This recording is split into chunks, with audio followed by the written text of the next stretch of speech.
the greatest book ever written, ... With the finest character ever created and her wholesome, enthralling adventures, wrote Andy on the United Kingdom Amazon, amazon.co.uk. Sales, 1,854. For more reviewer comments, see the About the Author section below. The basic idea of Empress Theresa is simple. Teresa has to deal with a long list of difficult problems that would make most people give up, but Teresa triumphs because she has faith in a good future. She has hope.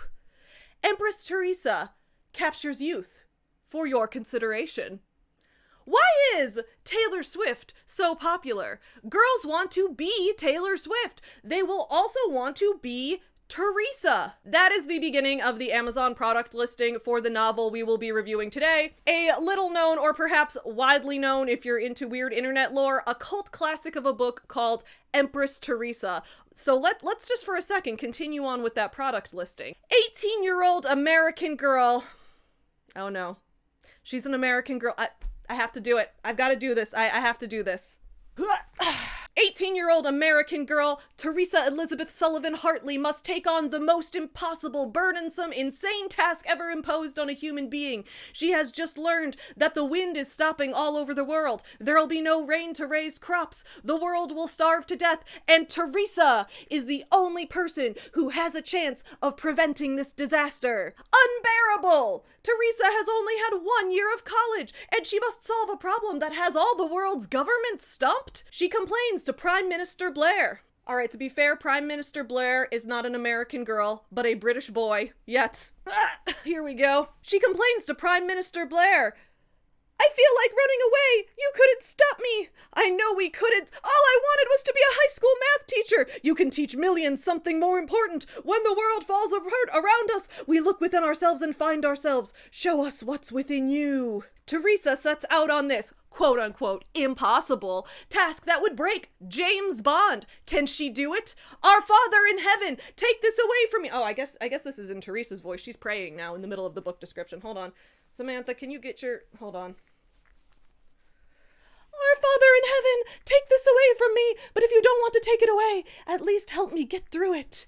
OPEC threatens Israel. Teresa crushes OPEC. North Korea's leaders oppress their people. Teresa crushes the leaders. Don't mess around. Oh, that's her husband talking. I don't have a boy here. Don't mess around with Empress Theresa, says her husband Steve. Like an 18-year-old Queen Victoria, Teresa's abilities are doubted at first, but she soon shows more common sense than anybody around her. Teresa is a genius, said President Stinson at a press conference. Everybody knows that. Felicity is playing both Prime Minister Blair and President Stinson. President Stinson is a woman, though, and President Stinson is an American, so the Revolutionary War uniform makes a little more sense in that context, I guess. Teresa appears to be in danger at the time. Staying alive for me is like surviving a train wreck. The president of France says 1,000 assassins will be after her. It's rough in the big leagues. I didn't do anything, and people want me dead. Do a web search on classic teen stories. Reader's Digest has a list of over 50 titles. Tom Sawyer, Huckleberry Finn, and Treasure Island weren't on the list. What are we doing, folks? All 3 stories reveal truths about human nature through the decisions of teenagers that would do credit to adults of any age. Looking for a story about human nature? Empress Theresa is full of them. Teresa wanted to be a math teacher. She becomes a teacher of life. Looking for a heroic teenage girl for a change? Teresa is that girl. Looking for a peek inside a young girl's personality? You learn everything about Teresa. Looking for an entertaining book? Empress Theresa has it all. Give yourself a treat. The finest character ever created. A modern classic. Beautiful. Stunning book. Absolute greatness. Amazing. And that's finally the end of the Amazon product listing. Everybody congratulate Samantha. She now has a decent number of acting credits under her belt. She's played Rachel Dallas. She's played Darlene Ballinger. All aboard the toxic gossip train. And now she's played Empress Theresa, for whom I can't currently think of a good doll pun. Anyway, you might be thinking, okay, Empress Theresa sounds a bit like a Mary Sue archetype. Well, maybe not a bit. Teresa sounds like the Mary Sue concept taken to the absolute extreme. Was Teresa created, like Mary Sue, as a parody of over-the-top fanfiction? Or perhaps was Empress Theresa written by a disgruntled teenage girl with a very strange understanding of geopolitics? No. Empress Theresa is the one and only novel of 77-year-old Norman Boutin, an elderly racist incel from New England who can't stop talking about the fact that he's 1/8 Quebecois. Could it be possible that the story behind Empress Theresa is as interesting as the story told in the book itself? I mean, that's like asking, is it possible that the story of the production behind the movie The Room is as interesting as the movie? Like, yes, in the sense that they're both 100% interesting. Now, Empress Theresa, in terms of its writing style, is quite boring, but it's so unhinged, okay? They've all maxed out on their interesting points. So today, we are going to take a deep dive into the strange novel that is Empress Theresa and the even stranger man behind its creation. And yes, okay, this is part 1. Part 2 will be coming like in a few weeks or maybe a month or something. This book is a lot. I didn't think it would be possible to cover the entire weird story behind this book and do a review of the entire book itself all in one video. Like I tried. It's not possible. So today's video is going to focus on the background of the story, the strange promotional tactics, and perhaps stranger life of Norman Boutin, and it will include a review of the first 5 chapters of the book. And don't worry, those first 5 chapters are gonna take a long time. This is one of those books that I stopped marking pages. I often like fold over page corners when I'm reviewing books. I know that makes a lot of people upset, but I do that sometimes. This book I had to stop folding page corners because I'm like, well shit, it's every page. It's every page. So there, in just the first 5 chapters, we're gonna have a lot to unpack, don't worry. I couldn't look away from this if I tried. This will be released in parts. This man in this story leaves so much to unpack, so let's get into it. My booty hole brown. Mr. Hyde rearing his ugly bisexual head. Oh my god. Time and place. And you did it at my birthday dinner. That was a short phase.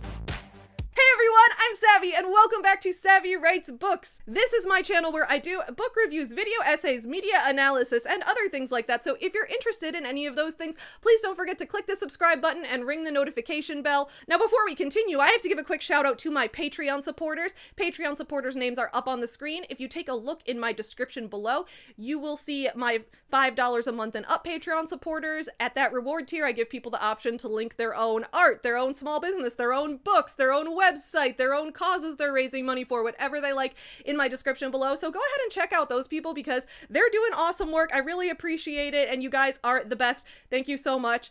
I'm also currently in the process of working on a digital zine to add to my Patreon page. It's a work in progress, so just stay tuned. I'll give an update on that in a couple weeks probably. Have you guys noticed that I got new glasses? And also, not just new glasses, but I also got new sunglasses. Yeah, I think these look so cute on me. And before we continue with today's video, I'm gonna give a quick shout out to the sponsor of today's video, which provided me with these new glasses, and that is Pair Eyewear. Pair Eyewear is an online shop where you can buy cute, stylish glasses at affordable prices, including prescription glasses like mine. In previous videos, you may have seen me wearing the first pair of glasses that I got from Pair Eyewear. Those were using the Murphy style frames, which I also love.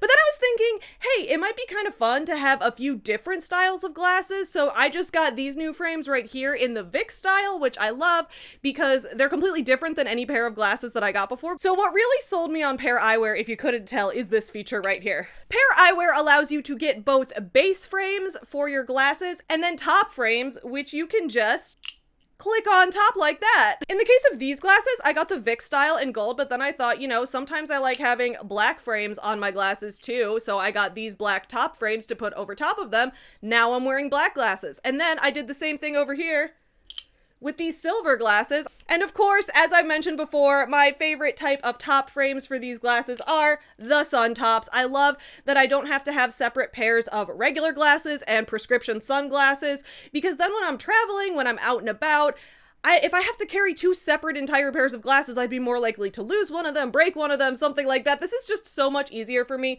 Instead, you know, I can just be wearing my regular glasses, then pop the sun tops on top of my glasses. If you're interested in trying Pair Eyewear for yourself, head to that link in my description below where you can use my code SAVVYGIFT15 to get a free gift with purchase. On the Pair website, you can find virtual try-on features, plus have fun shopping and browsing through all the different styles of base frames and top frames. So don't forget that code is SavvyGift15 and the link is in my description below. Thank you to Pair Eyewear for sponsoring today's video. Now, let's dive back on into our breakdown. Who is Norman Boutin? Norman Boutin, NB? Who else has those initials? How about Neil Breen? Suspicious. It's not the same guy. Neil Breen, weird as he is an actual artist, in my opinion, for one thing. The dude is strange, yeah, but he does really have an actual passion for filmmaking, and he does have somewhat of a real vision behind his work. But it would be funny if they were the same guy, considering that at the end of Neil Breen's hit movie Fateful Findings, the credits have, like, that thing where it's like, any companies that start with an N or a B aren't real companies. That work was actually done by Neil Breen. Like, he just pretended there were more companies working with him to make the credits longer. Anyway, my point is, Neil Breen should 100% direct a movie adaptation of Empress Theresa. When you hear the tone of this book, when you hear the weird boomer paranoia treated as default background set dressing, when you hear that the half-baked action sequences, the inability to give any complexity to a main character beyond has magic powers and is perfect and right about everything, you will see what I mean. I would straight up crowdfund a Neil Breen adaptation of this. Neil, hit me up. And you know what? Norman would hate that too, because Norman is one of those authors who requires a strange absolute level of control over his main character. Like, he thinks Teresa is real in like a Sonichu kind of way. Just wait, okay? So who is this man? Thankfully, Empress Theresa has a fandom wiki page with lots of information about our boy Norman, and the way it's written is just like, chef's kiss. All right, I need to read you part of this. So his bio on the website starts with this line. Note, from this point onwards, much of the information listed comes from Norman's personal testimony and should therefore be taken with a grain of salt. We're off to a promising start here.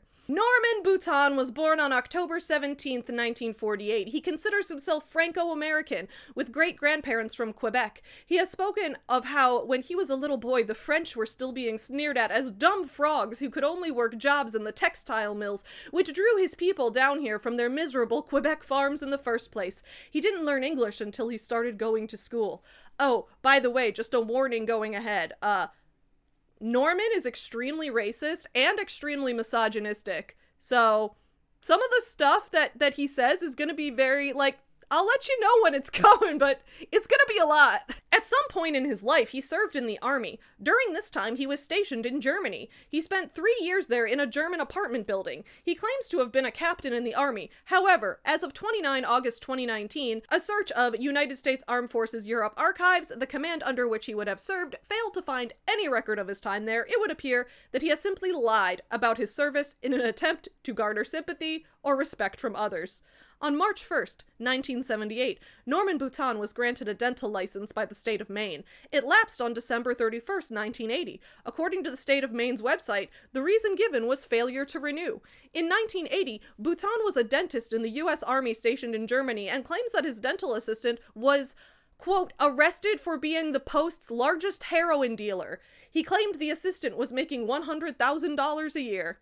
I like that it's unclear whether Norman was practicing dentistry with or without a license. Like, his license continued to work until the end of 1980, but he was also working in Germany as a dentist in 1980, so, like, was he only there for that year? Did the dental assistant getting arrested for dealing heroin, was that only also in 1980? The assistant was also arrested that year? Did any of this spill over into 1981? Like, did he stop practicing dentistry because his assistant was arrested for being a drug kingpin?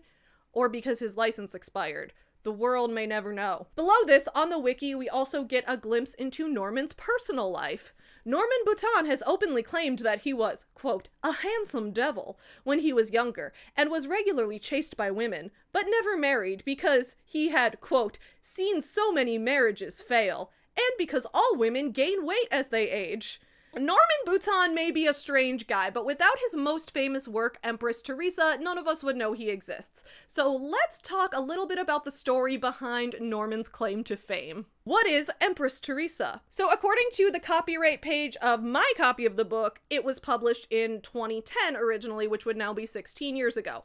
But I got the September 2020 version, which has some differences, mainly that I think Norman went back in after he was getting a lot of hate on the internet and added in things about Teresa getting hate on the internet that she doesn't deserve so that he could rant about that. So there's like a few differences. It's changed over time. I wouldn't say it's been edited. Edited would be a bit of a charitable term for any of this book. Empress Theresa was first published in 2010 according to the copyright page of my book, though the fandom wiki says the book was actually first published in 2013.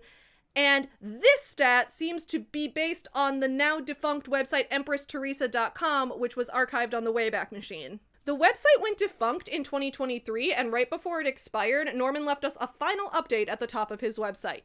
Important note, : exclamation, exclamation, exclamation, exclamation. It's 6 exclamation points. This website is frozen as of January 14th, 2023. Turbify announced that their website building tool, Site Builder, will be discontinued on Jan 15. They just can't resist changing everything, right? There will no longer be updates on this website. Goodbye, everybody. I can't tell if the fact that he used the wrong spelling of bye in goodbye makes that last line more or less ominous. Now, it's hard to find when Empress Theresa was actually first published because the current Amazon listing for the paperback says 2019, while the Amazon listing for the ebook edition says 2023, although I believe the original version of the ebook was the first thing published before the paperback. The fandom wiki also seems very confused on this timeline, just like the rest of us. Conflicting accounts have been given by Norman Boutin about how much time he spent on Empress Theresa. At one point, he claimed to have spent 19 years writing the book, while at another time he said it was over a 20-year period. On Facebook, he said he began writing it in 1974. Elsewhere, Norman said that 18 years ago he had the kernel of an idea for the book in 1994, but he actually started writing it about 3 years ago. This would put the starting year of writing Empress Theresa around 2009. Okay, so we don't know when this book was first published. We don't know how long it took to write. We don't know anything else about the timeline, just like we don't know whether Norman was really in the military, whether his dental assistant really was a German heroin kingpin, or whether he was ever truly handsome at any point in his life. But where exactly did the inspiration come from for this book? Well, first, according to the wiki, he says that it came from, quote, his own head, which, yeah, that's where ideas usually come from your head.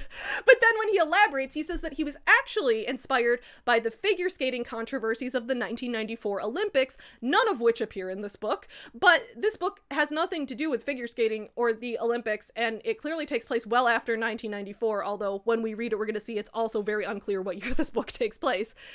But let's see what Norman had to say about it. Being in between jobs and having plenty of time, I became interested in the Tonya Harding/Nancy Kerrigan figure skating scandal of the 1994 Olympics. It was never proved that Harding knew about the plan to whack Kerrigan's leg before it happened. I thought how interesting it would be if a man could read minds, could prove that he could, and then revealed that Harding was innocent. But I don't believe in mind reading and threw out that element. Then I thought a story should concentrate on the girl and threw out the male. Later, Harding, now called Teresa, had psychokinetic powers and used them to get revenge on her accusers. Not believing in psychokinesis, I threw that idea out too.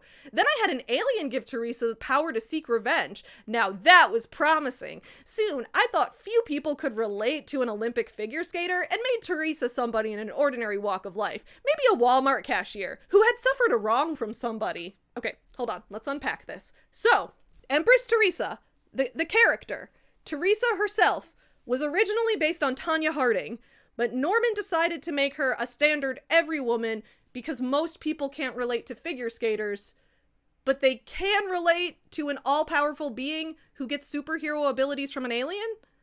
He originally wanted to write about a character who could read minds, but then disregarded that because he doesn't believe in mind reading. Similar, he disregarded psychokinesis because he also doesn't believe in it. So Norm doesn't want a story to have any ideas that he doesn't believe in it. Does this mean that he does believe that there are aliens who have the ability to bestow superhero-like powers on random teenage girls? Like, that's a real thing that happens? I also love how he's like, well, I was watching the Olympics and I started thinking about how this controversy might be different if people could read minds. And then I just threw out that entire idea that I was just talking about. And then I came up with a completely different idea for a book, which had nothing to do with the story I just told. Honestly, though, this anecdote sounds extremely believable. Like, of all the weird things that Norman says, I fully believe this story is true because it's so specific and unnecessary that I can't imagine why he'd make it up. But don't worry, Norman's writing process doesn't get any less weird as this story continues, okay? As Norman worked on the book, he continued coming up with ideas, then throwing them out if he didn't think they could happen in real life, you know, for his weird sci-fi book that he refuses to admit is sci-fi because he believes it's literary fiction. He only had to include ideas that really existed and isn't allowed to make things up in a work of fiction. Here's how Norman explains it. Now, Teresa would use the power given her by Hal, as she calls him, to right wrongs in the world. Her power would be global in scale. This was around 1998. Later, I rejected the alien idea because I don't believe aliens will ever visit us because of the enormous distances involved. But a robotic device might reach us. But why does a robotic Hal get here in our time rather than a billion years ago? Hal then became a natural phenomenon that came to Earth before the dinosaurs, as Teresa says, and merged with animals until it saw Teresa's pregnant mother raking leaves in the backyard. Yeah, he couldn't write about aliens coming to Earth. That could never happen because we all know that aliens live too far away from us, and you could never write a science fiction story where aliens just, develop the technology to travel big distances in a smaller amount of time. No, instead the aliens had to send a robotic device, and I guess that is more realistic because a robotic device could travel really far a long time ago, but not aliens themselves. This man's brain fascinates me. Also, the robotic device and the alien, it's named Hal after the movie 2001: A Space Odyssey, and we're gonna see how this plays out in the book. It doesn't actually make sense, and it's not actually related to 2001: A Space Odyssey in any way, but he tries to pretend it is. Norman Boutin considers Empress Theresa to be his one and only work. It's his magnum opus. It's the book that he'll go down in history for writing, and he never plans to write anything else. This is his life's work.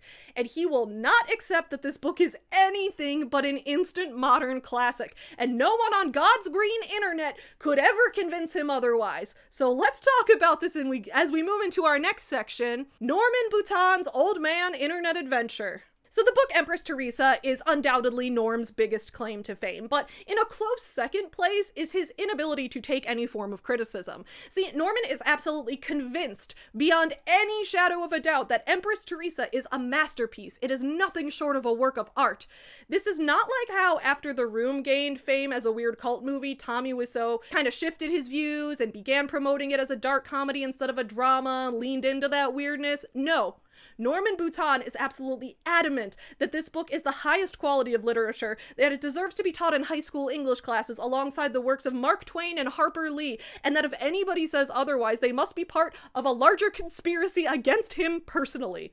Which is why Norman Boutin quickly gained a reputation for being one of the most insufferable users of online writing forums in the 2010s. One of Norman's favorite places to go was a site called the Catholic Answers Forum, which featured a group called Catholic Authors, Writers, and Publishers. Here, Norman would post about Empress Theresa in an attempt to gain publicity for the book, and this is where he began getting into controversy. Norman regularly spoke with a few users there, one being a 17-year-old girl who went by the username Kamaduck, and another being a guy with the username RPR Psych, who had left a negative review on Amazon for Empress Theresa, which of course angered Norman.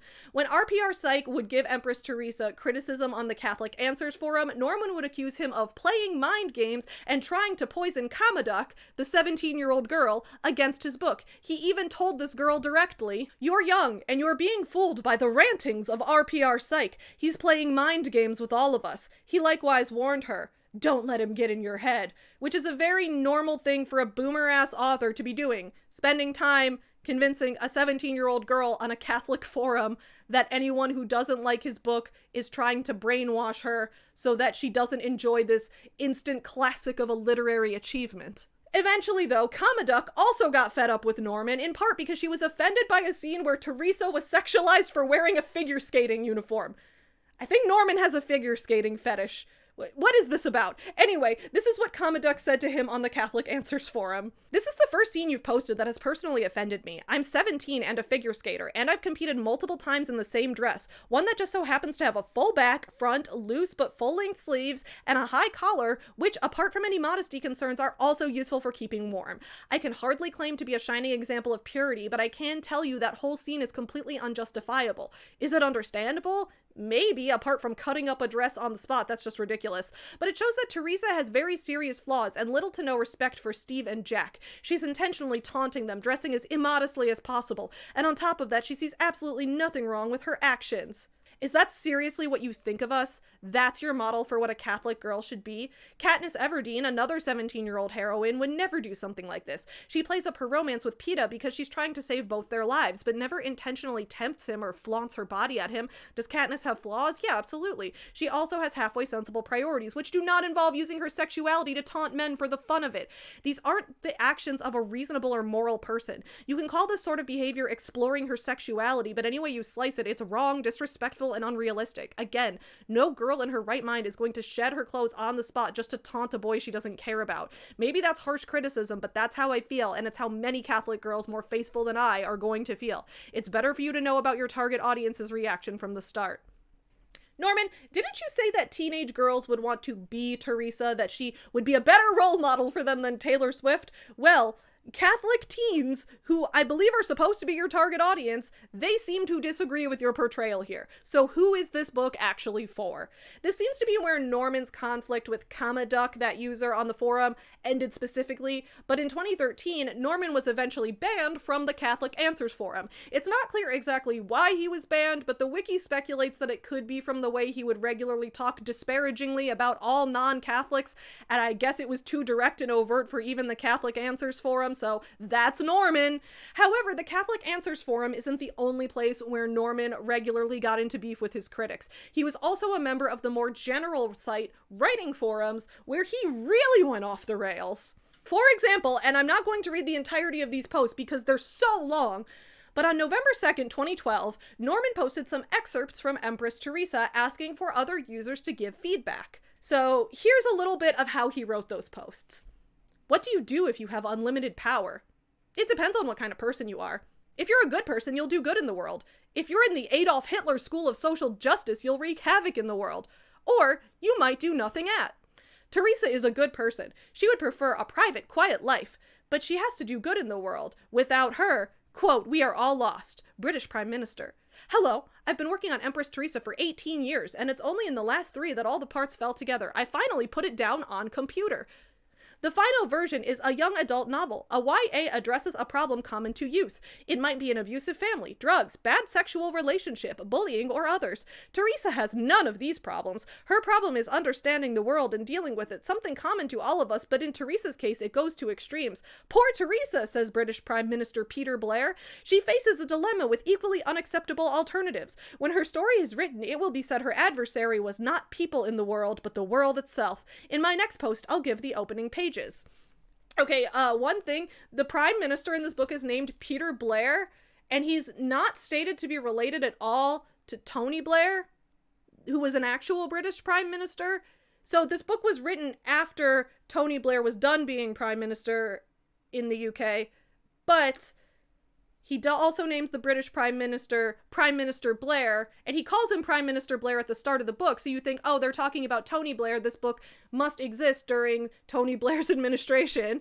But no, this is Peter Blair, and the book takes place in an indeterminate year that could be any time between, like, the early 90s and, like, in the 2030s in the future, because of the way that technology and how the world operates is, like, inconsistent. So, anyway, He names him Prime Minister Blair, but he's a different Prime Minister Blair with no explanation as to why. So then, in the next post, just as Norman promised, he posts the opening pages of the book. And he receives some really valuable feedback from other users on the forum. They weren't being mean or overly critical. They gave him the advice that this type of forum was meant for. Here's an example of the kind of things people said to him. The first impression I get is that I'm reading a formal, normal introduction. This can have a good effect in some ways if done well, but it can also turn many readers off. There's no action, just introduction at first. I'm Teresa, the only child of Edward and Elizabeth Sullivan, for example, is something that the reader can find out within the story rather than having it told to them as simple fact. I hope it's not bragging to say I was cute as heck at age 10. This would be a very good phrase, I think, but ending with age 10 doesn't read right. Fiddling with the syntax here might help that. So, Norman took a little bit of this advice in the sense that by the time I read the book, he had changed the fact that Teresa was the only child of those parents and gave her an older sister who does literally nothing in the book and doesn't need to be there. But other than that, verbatim, in my 2020 edition of the book, what he wrote there on this forum in 2012 is the exact same text verbatim. Like, he did not edit this book. But my point is that that's very normal writing advice to get, right? Good writing advice, even. So how does Norman respond to this? I read the last 2 posts carefully and noticed that many points made could equally apply to Kill a Mockingbird, a smash bestseller on the New York Times bestseller for 85 weeks and quickly made into an Oscar-winning movie. For example, the rest of the opening 2 paragraphs read better, though the tone still suffers from being a bit too easy. What's the issue here? All we have at first is backstory. In To Kill a Mockingbird, the trial doesn't begin until the second half of the book. Before that, Harper Lee talks about the kids' little activities, which is very charming, but if you'd never heard of the story, you wouldn't have any idea what the story was about until around page 200. I didn't know what I expected when I joined this forum. I hope to learn something from writers who had books printed by known publishing houses. Are there any? I'm a little disappointed at the process. So Norman, who had no writing experience other than supposedly spending 18 years writing this book, which considering this was 2012, 18 years before that would have been 1994 when he got the idea while watching the Olympics. So when he says he spent 18 years writing it at that point, what he meant was he spent 18 years thinking roughly about an idea that changed about 50 times and had nothing to do with the original before he ever sat down to write it at all. And then he wrote it all in one session and never edited it.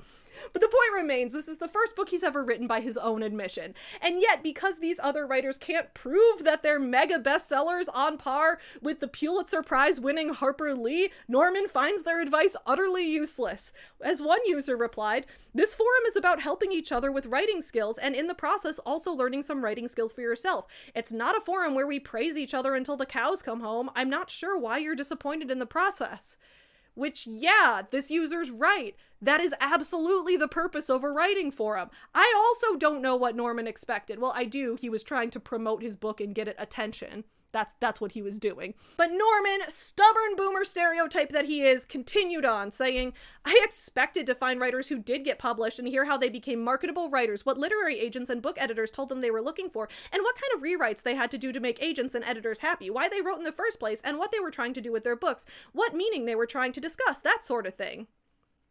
Norman, you were absolutely not looking for any advice on rewrites. You never had any intention of doing a single rewrite.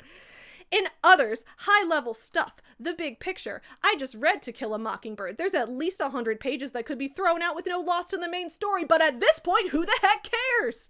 He then continued to receive valuable feedback, especially surrounding the opening of the book, which did not start off in a way that would grab a reader's attention. Other writers tried to help him revise the opening. As one user said, quoting the opening of the book, "I'm Teresa, the only child of Edward and Elizabeth Sullivan, and I hope it's not bragging to say I was cute as heck at age 10. Everybody in the Sullivan clan said so. I was the princess in the Sullivan family of Framingham, Massachusetts, because besides being cute, I was a whiz in school. All the Sullivans expected great things from me. Already I'm not interested. In fact, I'm not interested and slightly annoyed because the narrator sounds like a Mary Sue, a perfect character, so she is immediately unsympathetic.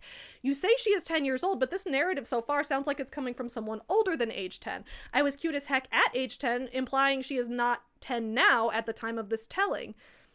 Then it cites another bit of writing from the book.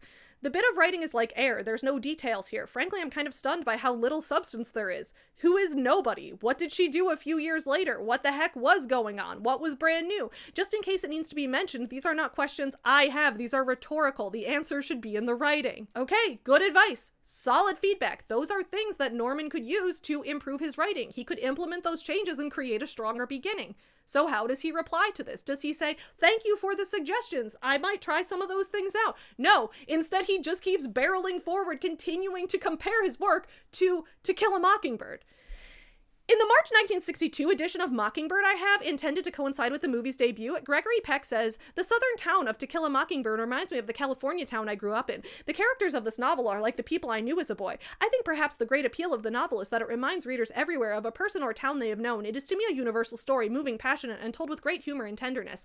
That is, that 100 pages, which add nothing to the main story of the trial and attack on the kids, are the book. Much the same as could be said about books like Gone with the Wind, in which Margaret Mitchell even takes time to describe the color of the mud in the roads. I envy Harper Lee. She had a quaint, colorful, nostalgic setting to talk about similar to her own youth. I don't. Teresa is in Massachusetts close to Boston, then in a millionaire's mansion close to London, then in New York City. It's hard to get cozy with those settings. On the other hand, Mockingbird has only two tense situations, the trial and the attack on the kids, so Lee had plenty of time to smell the roses. In Empress Theresa, there are a dozen major tense situations to deal with and lesser issues. If people want story, they'll get their money's worth. So Norman's justification seems to be, well, To Kill a Mockingbird started off as a story about kids playing outside in a small town in Alabama, and the trial doesn't start until partway through the book. So sometimes beginnings can just start off slow, showing normal life, which, yeah, that's true. Nobody said you can't start off your book by showing what life was like before the crazy stuff happened. Nobody said you can't give us a slice of Teresa's life before encountering the alien Hale device that gives her the special powers. All people are saying is that it's the way you wrote about it. The way you told us this is boring. It lacks details. It lacks scenes. It lacks dialogue. It's a generic summary. People didn't mind Harper Lee writing about normal life before the main events of To Kill a Mockingbird because she wrote it in a way that immersed the reader, that brought nostalgic feelings of childhood and allowed readers to connect to the characters through their emotions, their dialogue, and their descriptions. If you don't think that your settings are places that you can evoke that nostalgic feeling, then you're not trying hard enough. If that's what you were going for, you could have included more details. You could have included more flashbacks and more discussions of things going on in that time. You could have, used your writing skills to describe it and characterize it in that way. It doesn't matter if you don't think that the town that you're from is interesting. Also, you didn't have to set it there. Like, what is this? I'm not sure why Norman's response to all this criticism is just, well, To Kill a Mockingbird did the same thing, and then someone will be like, well, no, actually they did this different thing and they did it better, and he'll be like, yeah, but no need to say yeah, but when you're getting criticism. Do you want to improve your book or not? The answer is no. Norman did not care about improving his book. He just wanted to post excerpts so that people would know about the book, thereby creating publicity for it. He was posting in advice forums as an advertising tactic and then getting all surprised Pikachu when the other users didn't like that. Eventually, the other users were like, hey, bud, are you actually looking for advice or not? Why can't you accept the process of this website is for other users to give feedback on your writing excerpts? To which Norman replied, what's wrong with the process is that nobody is going to put their entire novel on the internet for free for anybody to read because then no publishing house would touch it. So we only put a tiny excerpt on here, usually the opening pages. This means forum members have no idea what the story is about or what the other elements of a story, tone, tension, conflict, etc. will be. Then later in the thread, somebody suggests that Norman categorize his book as science fiction, since, it is. But Norman thinks he's too good for science fiction. No, this book is literary fiction, and he will not hear otherwise. One user says, if Teresa has unlimited power of any kind, doesn't that mean that the possibilities become more endless? Your story does look sci-fi to me in a way. To which Norman, God's greatest gift to literature, replies, and just a warning, this gets racist.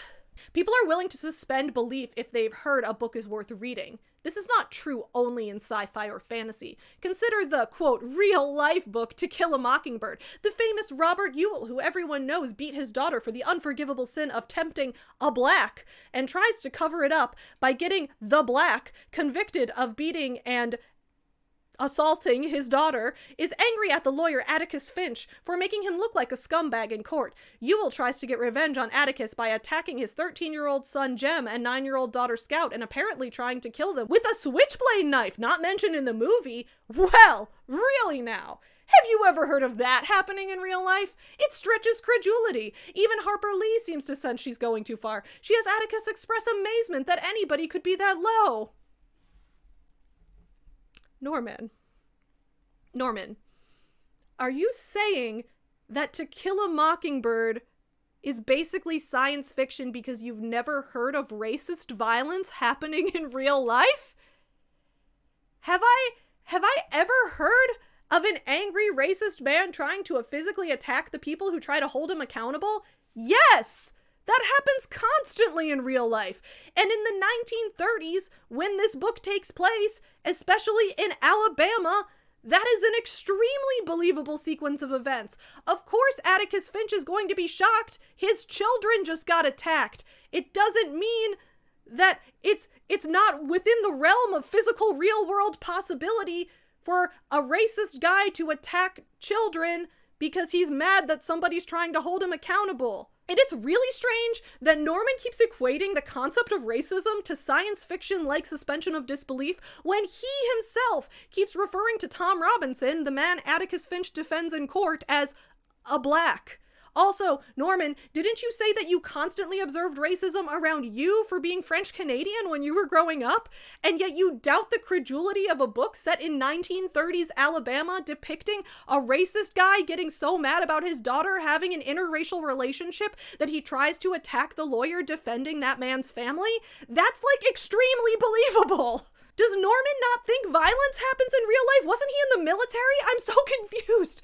But Norman's time arguing with critics wasn't reserved for online writing forums. After he eventually published the book, he spent his time reading the reviews people left on Amazon, and if those reviews were anything but positive, he'd start a fight, which is like the number one thing you don't do as an author. Once your work is out there, it belongs to the readers, as do the reviews. You don't get to decide what someone else's opinion of your work is. But here's what Norman did. After receiving a slew of negative reviews on Amazon, he posted the following comment. My sister was operated on this morning. She was diagnosed with pancreatic cancer last summer. She's been getting radiation and chemotherapy to prepare for the surgery. They took out the tumor today, but her prognosis is very poor. The disease is 95% fatal. It would have been nice if she'd lived to see Empress Theresa, the great success it should be, but thanks to you internet trolls, that won't be for several more years. You people are scum! You better hope God will forgive you. I won't. I don't even need to give commentary on that, okay? Just look at that. If you're a normal human being, just look at that. I also got a few fun Goodreads reviews for us to take a look at. Did a couple screenshots, okay? So, on August 21st, 2019, a user named Amy gave the book 5 stars. So this brought his average up. This is Norman, this is what you want. But of course, this is how the review sounded. I'm giving this 5 stars not for the content, but for the size of Norm's balls. They must be 6 feet across and made of vibranium for him to have not only put this in front of people's eyes, but to have charged for the displeasure. Fun drinking game, though, if you're a bit bored of having a working liver. Shot every time you roll your eyes at the irritating narcissistic turd of a protagonist. My favorite part is probably all the times our sweet Christian role model used the words drop dead when referring to people who hoped she might wave at them. Norman, of course, replied to this review, saying, take all the fame of Tom Cruise, Tom Hanks, Marilyn Monroe, the Beatles, William Shakespeare, and 100 others and put them together, and you still have just a little fame compared to Teresa. She saved everybody's lives. She saved your mother, your children, and your husband/wife, if you care. Teresa could not live anything like a normal life if she had to respond to everybody everywhere, so she ignores everybody's attention. She has to. By the way, she never tells anybody to drop dead. She says that about unspecified stupid people in the media who jumped all over Prime Minister Scherzer for his remark about Teresa being the right hand of God.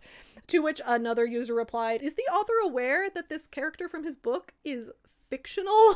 So then Norm replies again and says, this is not a review. It is a harangue by somebody who wants to be one of the boys, probably has no friends, to which the original reviewer replies, I am the boys, baby! Honored to have received a spanking from you personally, Norm. I thought you'd never notice me. There was a 1-star review on Goodreads from Neon Ninja who says, I'm happy this book exists because watching Crimson Rogue destroyed on YouTube is a delight to behold. However, the book itself is nonsensical garbage, so you should avoid it at all costs. I can't think of a single redeeming feature of it. Shout out to the YouTuber Crimson Rogue. I've seen a little bit of his stuff. He did like a 5-part, 7-hour-long breakdown of this book. I don't know if mine's gonna end up being that long, but we'll wait and see. Anyway, good stuff, right? So Norman, of course, replies to that too and says Crimson Rogue spends all his time on this trash, he writes, because he has nothing important to do and wants to be somebody. He achieved a certain fame among the internet troll class of losers. I'll give him the trolls. I'm not sure what that's supposed to mean. R.M. Wayenga says, they say don't judge a book by its cover. Believe me, judge this book by its cover, to which Norman says, check the latest cover image on Amazon. In part 2 of this review, in the next video I put out about this, we're going to spend some time looking at the different variations of the covers of the books, because that's a whole saga in itself too. So after Norman was showing that he just could not take any form of criticism whatsoever, he then began sending excerpts of Empress Theresa to high school English teachers, pitching to them that they should include this book in their curriculum. These teachers would read the sample that Norm sent them, determine that the book was not good and should not be used as useful educational material, and they would reject him. Here is how one such situation played out on Amazon, with credit to the Norman Boutin wiki for archiving these screenshots. David J. Ziegler says, I'm actually a high school English teacher, Liberty High School, Bakersfield, California. My department chair received Norman's letter and he passed it along to me. The sum total of our conversation regarding Norman's suggestion we add it to our curriculum is as follows. Hey, check this out, Dave. Seriously, this is a joke, right? Nope, go look it up on Amazon. It's insane. Dude, I can't even believe this. I also showed the excerpt to a few of my students, the target audience of this novel, and received the following comments. Is this about a baseball game? Wait, this was written by an adult. I have no idea what's going on here. So Norman's letters, and by extension, I suppose Empress Theresa, are certainly generating some conversation. It's just not the conversation I think Norman was looking for. To which Norman replied, so they didn't look at my website or read the book? I'm not surprised at the result. The teacher responded to this post saying, you should be. You selected the single paragraph excerpt that was sent out and the letter. If you didn't think that was an adequate representation of your work, why did you make that particular choice? Actually, I read the first several chapters from your website. I didn't see anything there that made me reconsider my position. Certainly nothing that made me think this would be a viable addition to our curriculum. So, like, what was Norm's intention in sending a sample of the book if he didn't want people to evaluate the book based on that sample? I could not tell if Norman is intentionally acting out for attention, in which case it worked, because this book is a meme classic online, and here I am reviewing it 13 to 16 years after its publication. We don't actually know. I don't know if that's what he was doing or if he genuinely thought that these were going to be effective marketing tactics. There's a part of me that thinks he might be genuine simply because after he continued receiving criticism and negative feedback on his book, he started developing expansive conspiracy theories to explain the criticism away. The Norman Boutin fandom wiki even has an entire page devoted to Norman Boutin and conspiracies, and these are all, wow. So Norman believes that anybody who doesn't enjoy his book, or even anybody who enjoys it ironically, just anyone in general who doesn't recognize his absolute genius, must be part of some larger conspiracy against him. Not just one conspiracy. No, Norman believes that there are multiple giant conspiracies against him personally, and that all his critics belong to one of those groups. For example, let's discuss, I'm not kidding, the anti-Norman Brotherhood. As the wiki says, part of this conspiracy are atheists. Norman has stated these atheists from Catholic.com or whoever they are won't stop the truth about this book from getting out. He has likewise said the atheists must really fear and hate this book. Norman Boutin has spoken of an atheist forum he once attended, though he has never given the name of it, but he accused them of speaking cruelly to him. Given past precedent, the truth may be he treated them with the same indignation he treats everyone else, and is now playing innocent martyr to gain sympathy. There is very little likelihood that a large group of atheists are out to attack his book.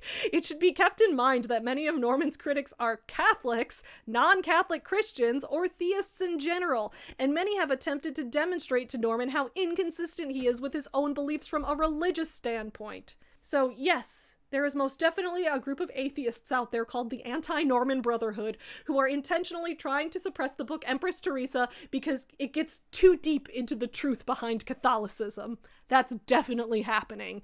As the wiki continued to document everything happening with Norman's online misadventures, Norman eventually started leaving comments on the wiki itself, and these comments were often, surprise, super racist. For example, Norman liked to go into the comment section and insist that Teresa was the only savior that Hale could merge with, because otherwise, if it had merged with someone from the global south, the world would never be saved, because people from South American countries and people from Africa don't have as good of values as Teresa does. I am not kidding. Here's what he wrote.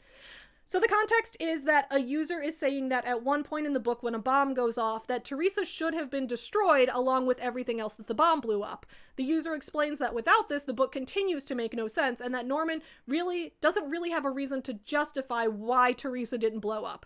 Norman refers to this argument as troll babble, and he comments, Hal would just move on to somebody else, which would eventually get control of Hal like Teresa does later in the story. Since the bomb goes off in the South Atlantic, Hal would probably merge with someone in a South American or Africa country, where life, liberty, and the pursuit of happiness doesn't have much support. Would you like to see somebody from these places achieve limitless power? No me! It would be like a Steve King story. Oh, that's another thing. Norman really doesn't like Stephen King. He thinks his work is not literary enough, that it doesn't have enough merit. Norman thinks that he is the next Harper Lee, and that Stephen King just writes absolute trash. And that if he had written a main character who had gained all of these powers and saved the world, but she wasn't a white Catholic girl from the US, then the book would be on par with a trashy horror novel, because anyone else with infinite power would obviously terrorize us all in Norm's extremely racist, Eurocentric worldview. Who wants to remind Norm that his family's from Canada? Is Norm himself even from the US? I think he was born in the US and that his grandparents are from Quebec. French was his first language and he recalls discrimination for being French Canadian, but he's actually just an American guy from Massachusetts. I'm kind of lost, but like Norm, you can't just pretend that the US is automatically superior at everything when even you are not fully in that camp. The critic then replies by saying, well, at least I'm not a racist asshole like you are, Norman. The quote is, I'll gladly be a troll over being a racist like you, Norman. And by the way, my family comes from one of those African countries you believe don't have nice people. To which Norm replies,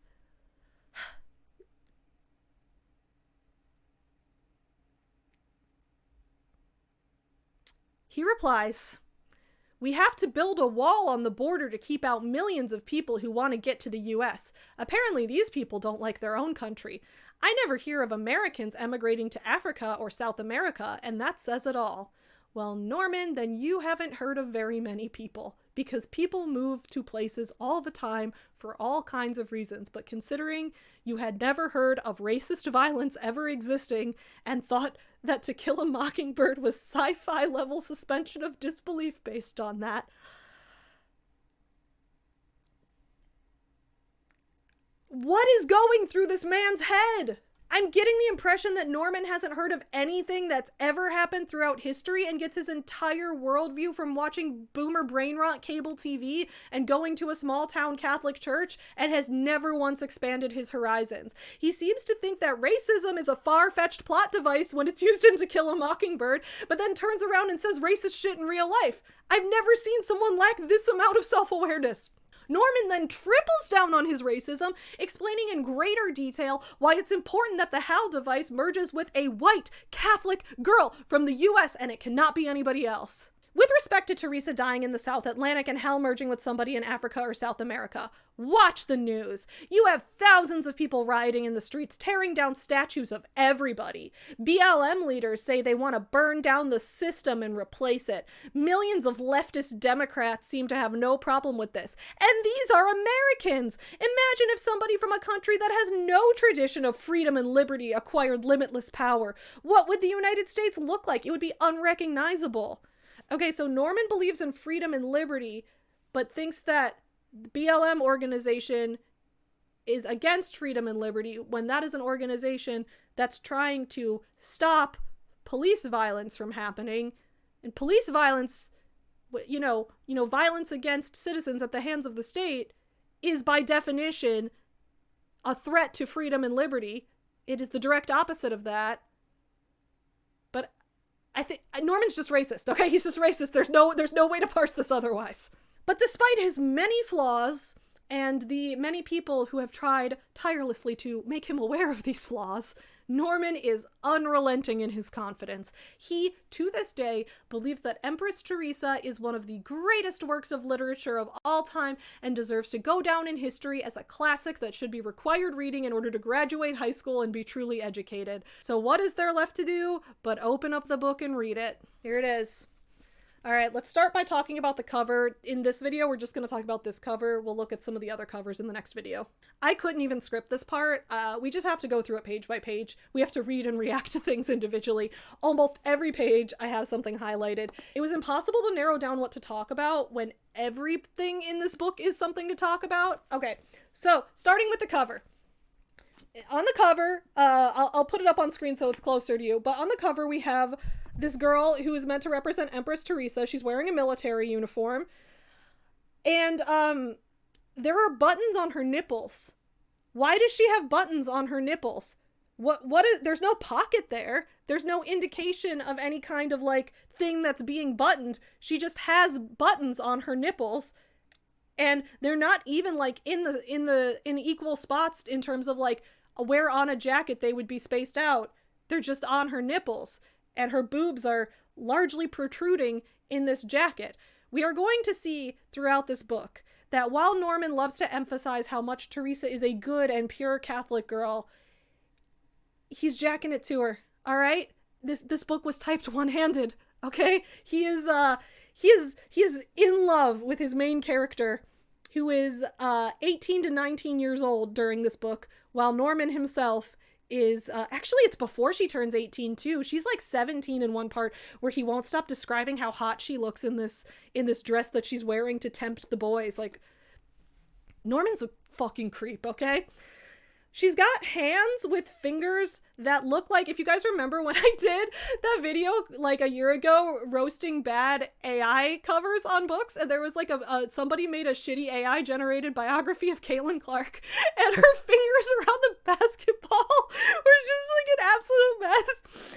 Anyway, on this book cover, which was not AI generated, as this edition of the book itself came out a couple years before generative AI use was even, widely publicized, and this illustration has existed for a long time, but her fingers still managed to look like that. It's interesting. I'm not sure why they're that way.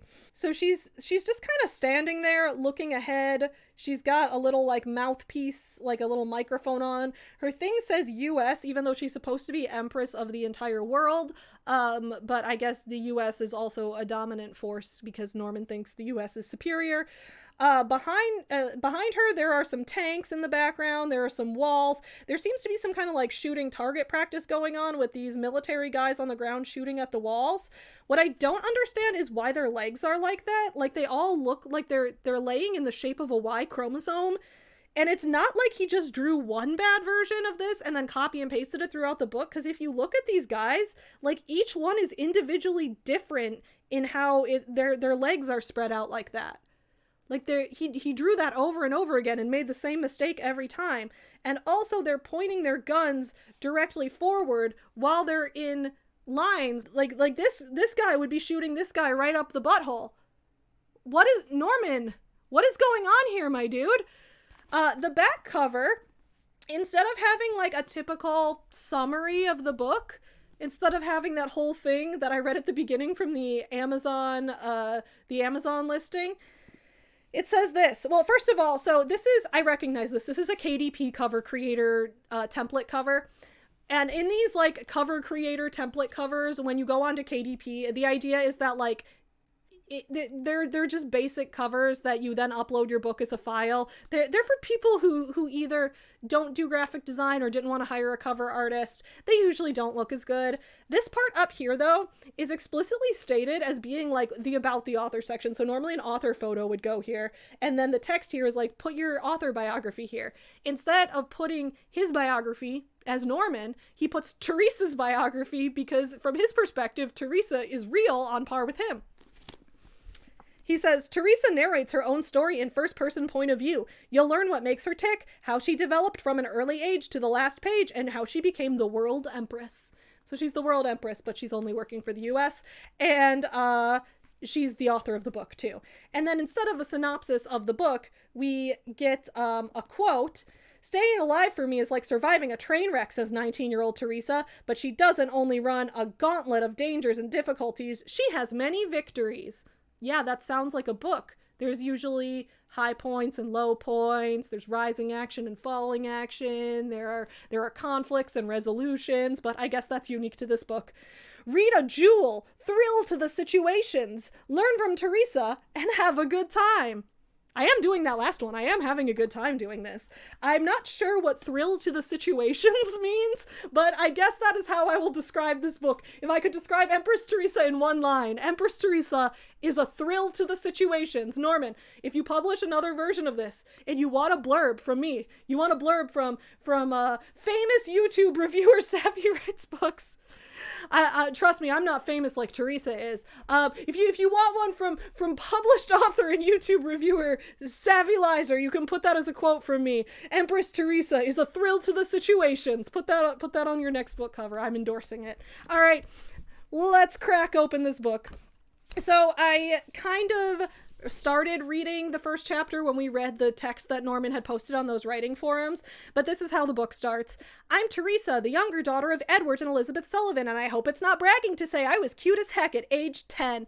Everybody in the family said so. I was the princess in the Sullivan clan of Framingham, Massachusetts, because besides being cute, I was a whiz in school and had a good disposition. All the relatives expected great things from me. Nobody could have dreamed what I would do a few years later, and nobody would have believed it if they'd been told. Prime Minister Blair said I'd still be remembered in a million years. Did you catch that? Churchill, Hitler, and Lincoln will be footnotes in dusty history books 1,000 years from now, and nobody remembers Charles Martel, who saved Christianity in Europe by winning the Battle of Tours 1,300 years ago to set up the world as we know it today. But Prime Minister Blair said I'd be remembered for 1,000,000 years. You know, remembered for 1,000,000 years is kind of wild considering that the human species hasn't even existed for 1,000,000 years, so I'm not sure how you'd predict that. Once again, we've got Prime Minister Blair. We don't know yet that it's Peter Blair, so we I guess think it's Tony Blair. I thought it was at first. Churchill, Hitler, and Lincoln. Those three guys together. I think what Norman's trying to do here is to use Hitler as an example, not to say that he was a good person, but to say that he was like well known across the entire world. Like he went down in history as a big name. But considering some of Norman's beliefs, considering the white supremacist beliefs that he seems to hold, and considering how he uses Hitler as an example multiple times in this book, it's a really bad look. But I guess Teresa is going to be more famous than all of those people. She mentions that nobody remembers Charles Martel, which doesn't make sense because Teresa, you clearly remember Charles Martel, or why would you be telling us about him right now? Also, yes, people do remember Charles Martel. He's not a current celebrity in the zeitgeist, but he's not forgotten to the sands of time. Okay, so going ahead a couple pages, Teresa says, my story began quietly with no hint of what was coming. Yeah. Okay, why do you need to tell us that? I was home with my 17-year-old sister, Catherine, who was old enough to be my babysitter. She made it possible for Mom to go back to her part-time job without leaving me alone. Catherine hadn't been a whiz in school like me, and she was thinking of going to one of the many trade schools around Boston after high school. Mom and Dad said I should go to college. Oops! Before going on, I have to mention an odd incident that happened 6 months before I was born. What? No, you don't! She's like finally getting into the story of what happened. She's like, all right, I was 10 years old. I was home with my 17-year-old sister that after this chapter we are not going to hear from again, and who has no relevance to the story whatsoever. But, oh shit, I got to tell you about what happened before I was born, because if I don't tell you that, how will the story make even less sense? So 6 months before she was born, Mom was raking leaves in the backyard when she noticed a fox sitting on its haunches 10 feet away. It was staring at her. A metal rake is a good weapon against a creature as small as a fox, and Mom held her ground. After 5 minutes, the fox walked away. This strange event seemed unimportant. My parents forgot about it for 18 years. Okay, if they forgot about it for 18 years, but now you're 10 years old and telling us about it, how did you know about it if they forgot about it for 18 years? Why would they even remember this? Why would they remember a random encounter with a fox where nothing happened? They just saw a fox. Sometimes I just see animals outside. Like, I don't remember. Okay. So she says, okay, now I can begin my story. So she begins her story, and basically this is that she, while she's 10 years old, is outside and she encounters the fox. In an instant, faster than you can blink an eye, a softball-sized white ball emerged from the fox and went straight into my stomach. So this is going to be the alien entity. The fox is currently serving as the host for Hale, the alien entity, and it's in the fox's stomach. The fox really quickly shoots it out, and it merges with Teresa, who becomes its new host. At first, she's like, what was that? She says, perhaps it was a daydream from not eating enough. Mom had warned me about that. At age 10, I was already conscious of my weight and tried to stay skinny. I should eat something. Norm! Especially since we know Norm specifically didn't get married because women get fat, which we know is a cope, right? Like, we know it's not true. We know Norman didn't get married because... if he even didn't, I don't know if any of that stuff about his personal life was true. But if Norm didn't get married, it's because women probably found him extremely off-putting for shit like that, right? A 10-year-old that's already like, oh, I haven't eaten all day because I'm trying to stay skinny. She's 10. She's a little baby. I went into the kitchen to prepare an early lunch of fried eggs, a strip of bacon, toast, and milk. I gobbled all this down in a couple minutes and soon felt better. So she eats. She thinks she feels better. But then I heard fire trucks in the distance blaring their deep-toned sirens. These trucks could be heard from a mile away. They were coming closer and closer. Soon the sound made it obvious that they were in the vicinity of our street. My intuition told me this had something to do with the white thing that jumped at me. I mean, I guess that's fair, I guess, that like if you had a weird encounter with a fox and then a bunch of fire trucks, like if two things that are very weird happen in the same day right in a row to you, like I can see why. Yeah, that's fair. The yellow fire engines had loudspeakers that sent out vocal messages loud enough to rattle windows. A conversation was going on between the firemen in the station. What do you have? 115 degrees here, a fireman shouted. It's 70 here. Yup, we have something. A crowd of neighbors was gathering near the confused firemen. I walked over to join the onlookers. What's going on? I asked one of my girlfriends. They're looking for a fire. The girl's father said the temperature jumped up in a few minutes. Somebody called the fire department. So basically what happens here is that after Hal merges with Teresa, she starts giving off heat. So that's immediately what it made her do. She's giving off a ton of heat and it's making all the area around her extremely hot. If it's hot enough that the neighbors are noticing and calling the fire department because they think it's a fire, I'm not sure why Teresa doesn't feel it or why her sister doesn't feel it or mention anything to her. I think her sister's already been forgotten in this book. But yeah, so Teresa gives off lots of heat because she has an alien inside of her. And the fact that she gives off lots of heat, whether or not that happens is like whether it's convenient for the plot. Like throughout the book, if Norman thinks, oh, here it's convenient for the plot for Teresa to give off heat, she'll give off heat. But if it's not, he'll just forget that that's a thing that it does. Like there are plenty of times where she's very cold and I'm like, aren't you giving off a ton of heat? Shouldn't you be self-heating? Like, shouldn't you be heating your own environment with it? Yeah, he just forgets about it sometimes. So anyway, that happens. So then Teresa goes shopping with her mom and she notices that she's being followed. Like people are kind of following her into the stores and she's like, okay, this is kind of weird. I'm being followed. I'm giving off heat. There's a bunch of fire trucks that were at my house. A weird fox shot a white ball into my stomach. What's going on here? So she decides that she's going to call the operator on the phone. She's going to call the operator and she asks the operator to give her the number of Alice Pizza. And then when the operator doesn't respond, she hangs up and she's like, I know they're watching me. It's never explained how she connects those things. Also, what year is this taking place in? Because we're going to go through this. When I hear that someone's calling the operator, I'm like, okay, 1980s maybe? Sure, okay. Because like, fellow millennials, leave in the comments how old you were the last time you called the operator. I was a payphone user through middle school, and I don't think I have ever called an operator in my life. So I'm like, what year is this? And Teresa's like, I'm being watched, they know. So, okay, whatever.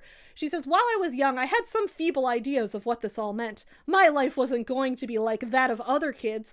I had to think like somebody important, somebody with responsibilities. I was something special. Maybe I was dangerous, or that was what the government was thinking. Someday they would come around and talk to me. I wasn't stupid enough to think they would just watch me for the rest of my life. 2 days later, Mom took me to a nearby strip mall. There was a DVD movie rental store. I looked around for the classic movie 2001: A Space Odyssey. They'd shown it on television 2 months earlier. I played and replayed the parts of the movie where the astronauts talked to Hal. The most chilling scene was where astronaut Dave Bowman left the spaceship in a pod to retrieve the body of his dead astronaut partner drifting through space. When he flew back to the spaceship, he said one of Hollywood's most famous lines, "Open the pod bay doors, Hal," but the spaceship's computer, Hal, wouldn't open the door. It was a creepy scene. So this description of 2001: A Space Odyssey has no relation to the rest of the book other than that she names the alien inside of her Hal. It's not explained. So she goes and she rents that movie and she has to keep replaying that scene. And it's implied that she's replaying the scene of Hal because the alien inside of her is Hal. But it's not made clear what connection she's drawing in her mind that's making her compare the supercomputer in 2001: A Space Odyssey to the strange ball that was shot into her stomach. It doesn't look anything like it. It hasn't had any similar effects. Why would she think of that as similar to Hal? She never, for all this like going off on tangents about what she's thinking, she never tells us how that connects at all. Also, in terms of figuring out what year we're not in the 1980s because she went to a DVD rental store, not a VHS rental store. I remember I first got a DVD player around like 2002, I want to say. It was a PlayStation 2 that could play DVDs. I was excited because I used to always play VHS tapes, and at that time, a lot of the video rental stores were phasing out the VHSs and only doing DVDs, even though they, a little before that they had DVDs as well. So I'm thinking, okay, maybe this is early 2000s? Early 2000s with a 10-year-old girl who calls the operator and goes to a DVD rental store. So then Teresa is at the grocery store with her mom, and while she's in the cereal aisle, a woman comes up to her and is like, "Are you Teresa?" So one of her watchers starts talking to her. "Hi," I said with a young kid's taciturnity. "Do you have a cell phone?" "Yeah." "Call me when you're alone." She handed me a piece of paper with a phone number. Okay. So this is also a time period when a 10-year-old would have a cell phone. They asked a 10-year-old girl, "Do you have a cell phone?" And she said, "Yeah, like, of course I have a cell phone." It's normal for people to ask 10-year-olds if they have their own cell phone, and it's normal for 10-year-olds to have their own cell phone. So I'm thinking, okay, I got my first cell phone when I was 14. It was a hand-me-down from my grandma, and it was like 2006 or 2006, I want to say. The idea of having my own cell phone at age 10 would have been a ridiculous waste of money. But nowadays, right, when cell phones are very normalized, a lot of kids have them as like an emergency thing because like we don't have payphones around anymore to do that. So like, yeah, nowadays a kid 10 years old might have their own cell phone. So that makes sense. So is it taking place now? Is it taking place when you would visit a DVD rental store, or is it taking place when you would call the operator? Kids know to call operators but also have their own cell phones? What year is it, Norm? What year is it? When we got back home, I went to my room and called the number. My curiosity about the watchers overcame my wish to keep Hal's secret. I just wrote, in the margins, what? Why did you want to keep Hal's secret? Why did you name the ball inside of you Hal? Why do you think it needs to be I don't understand. No one's told her that this has to be a secret yet. I don't know what's going on. So she calls the woman, and this is what happens. "Hi," said the cheerful woman. "I'm Jan Struthers from the United States government. Are you alone?" "Yeah, are you?" "You know I'm not. There are 20 people with me in this room. Can we talk?" Teresa calls a woman who's like, "Are you alone? Call me when you're alone." Teresa finds nothing suspicious about this at all. She thinks this is, totally normal thing to do. Calls the woman. The woman is from the United States government. What agency? Teresa just trusts her. And throughout this book, when Teresa does stupid things like this, it's like nothing bad ever comes of it. She trusts that this woman is actually from the United States government and calls her when she's alone. And there's like nothing wrong happens from that. Teresa never has to learn anything. It was just perfectly fine for her to do that. "My childhood was over. All I wanted was an ordinary life like everybody else. It looked like I wouldn't get it." Fun drinking game for this book. I won't actually say a drinking game. I'm not here to promote alcohol overconsumption. That's very dangerous.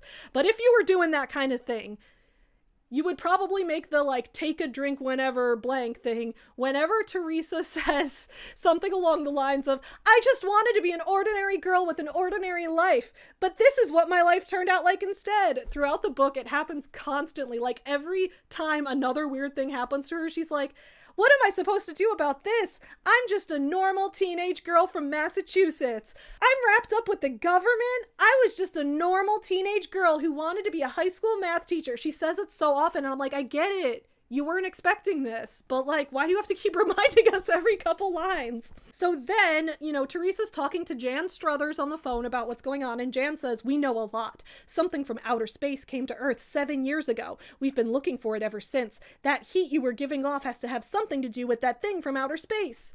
Okay, it came to Earth 7 years ago, so she's 10 now.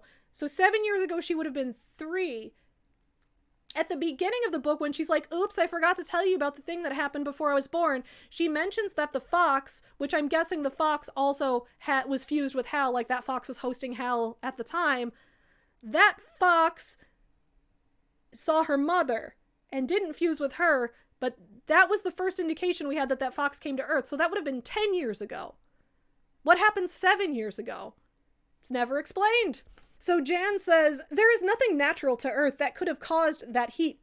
That thing from space did it. We watched you rent that movie, 2001: A Space Odyssey. You are aware of that thing. What happened before the fire trucks came? So Jan also automatically connects this thing to Hal from 2001: A Space Odyssey.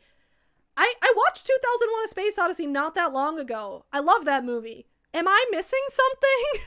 I think I watched it like a couple months ago and I didn't see anything. Like, is it the fact that it's a space movie and she has like, it's like a space movie with a computer and she has a robotic device from space? Is that... What makes what makes Jan Struthers from the government think that because Teresa chose to rent that movie, she must have been doing it because the alien was telling her to do it? Is it not normal to just rent well-known movies? I'm so lost. So anyway, from there, Teresa goes through school. She keeps getting watched by people from the government. Along the way, she starts to get some powers from Hal. She gets super strength. So she starts like bending horseshoes because she has super strength. And she gets like super accuracy. She has perfect aim. August rolled on. It was a week before I was to begin the 5th grade and I could think of little else. Most kids said they hated school. I loved it. It was there that I met all my friends who were scattered all over town in the summer. There that the girls invited each other to each other's homes. It was a working day for my parents and Catherine had eaten something. All right, so her sister Catherine exists and she's eaten something. So we know that... The fact that she's eaten something doesn't matter. Normally it would be like, and Catherine has eaten something, and now it's bursting through her stomach. Like, you would think that, like, they meant she ate poison or, like, something. No, she just ate something. And this is just a precursor for the fact that Teresa is about to make her own lunch, which doesn't matter. I began throwing together a lunch for myself. Mom had bought steaks. There was a new bottle of steak sauce. I tried to open it, but it was tight. The trouble with these steak bottles was that the cap was so narrow. There was no leverage to twist it. I tried harder. No wonder little old lady starved to death. A little more effort and the bottle broke. Steak sauce spilled on the counter. A steak sauce bottle had particularly thick glass and should be unbreakable. So we know she has superhuman strength because she broke an unbreakable steak sauce bottle. No wonder little old lady. I like the implication that if you're old and you struggle with strength and can't open bottles, you're automatically going to starve to death. You wouldn't just like eat a different food. The next morning I approached Mom. I want to see Father Richard. She spun her head around in surprise. What about? I can't tell you. Honey, you can tell me anything. Maybe I can help. I can't tell you. Mom was worried. Something serious must be going on, but even at age 10, I had certain rights to privacy. All right, dear, I'll drive you. So this little girl's like, Mom, I need to go see the Catholic priest entirely alone, and I can't tell you what it's about. It's a secret that I have to keep from you, my mom. And the mom's just like, yeah, that's fine. What a sinister characterization of this. On the way through the living room, I picked up a burlap shopping bag used by environmentally conscious people who didn't want paper or plastic. That's such a long-winded explanation for saying, I picked up a bag. What's in there, Mom asked. Horseshoes. Why are you taking those? It's a secret. So she knows that she can trust her priest to keep her secret because in confessional, like, they can't reveal what you tell them. So she takes this bag of horseshoes as a way to prove to the priest that she has super strength now. She's telling him about this thing that happened and she's like, look, I actually have superpowers. So now the priest believes her and he's on her side and he's going to be a character that like is a confidant to her throughout this because it's very important that we know that Catholicism is the one true religion. This part, get ready. I did so well in 5th grade, it was decided I'd skip the 6th and go straight into 7th. I would graduate from high school at 17. Part of the decision to let me skip a year was my hair. It started growing very thick after Hal came around. I mean, you could grab a handful of my hair and feel the weight like it was wet. Mom was sure this was a sign of my change of life, and I needed to be with girls my own emotional age. Excuse me? So what Teresa, it sounds like it's trying to say here through a creepy old man's worldview is that Teresa's hair was growing in very thick, so her mom said, oh, you must be going through early puberty, and therefore you should skip a grade because you don't want to be with girls who haven't gone through early puberty. That's not a thing, Norm. Like, early puberty is a thing, but skipping a grade because of it is not a thing. You see what my hair looks like? I have had this hair my entire life. I was born with a thick, full head of hair as a little baby. I have had big, thick hair my entire life. I also went through early puberty. I had big old titties by the time I was in like 3rd grade, okay? I went through early puberty, I had thick hair, and I was smart. I got straight A's in school. And you know what? I still didn't skip a grade. I actually kind of wish I had. I think that would have been more fun because a lot of the work was like easy all the way through high school. Anyway, that's not relevant. My point is just that like in a lot of schools, it's very difficult for a student to skip an entire grade. And I'm like, if I didn't even get to do that with my thick hair and my thick ass and my thick good grades, then why do you? That's chapter 1. We are now into chapter 2, where Teresa starts high school. And when she's in high school, she becomes a baseball star, which kind of makes sense, right? She's got super accuracy. She has like this ability to throw accurately. So she becomes a star pitcher for the boys' baseball team. She says right here, I was on television all the time. Now I learned something about the world. People said bad things about me on the internet. So a couple questions. First of all, why were you on TV all the time? Wasn't like this whole thing that you couldn't tell anybody about Hal? You couldn't tell your mom. She has to keep it a secret, but then she's like, but I should also use my powers to become a star athlete and be on TV all the time and draw attention to myself while I know that the government is watching me and I'm actively being stalked all the time. How does that make sense? Whenever something in the story doesn't make sense, I can't question it too much because I can imagine that Norm's response would just be like, if the story's good enough, you'll suspend your disbelief. Like he said about To Kill a Mockingbird. I can't even be like, Norm, that makes no sense. He'd be like, well, it's a good enough story for you to suspend your disbelief. It's just a circular argument. You can't get out of it with him.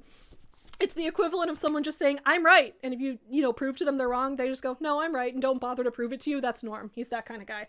So anyway, regardless of the fact that Teresa, I don't know what the stakes are here. Apparently, it's very important that she keeps this a secret and that no one finds out about it. And she's trying not to be watched all the time. But then also she intentionally becomes a baseball star and gets put on TV all the time.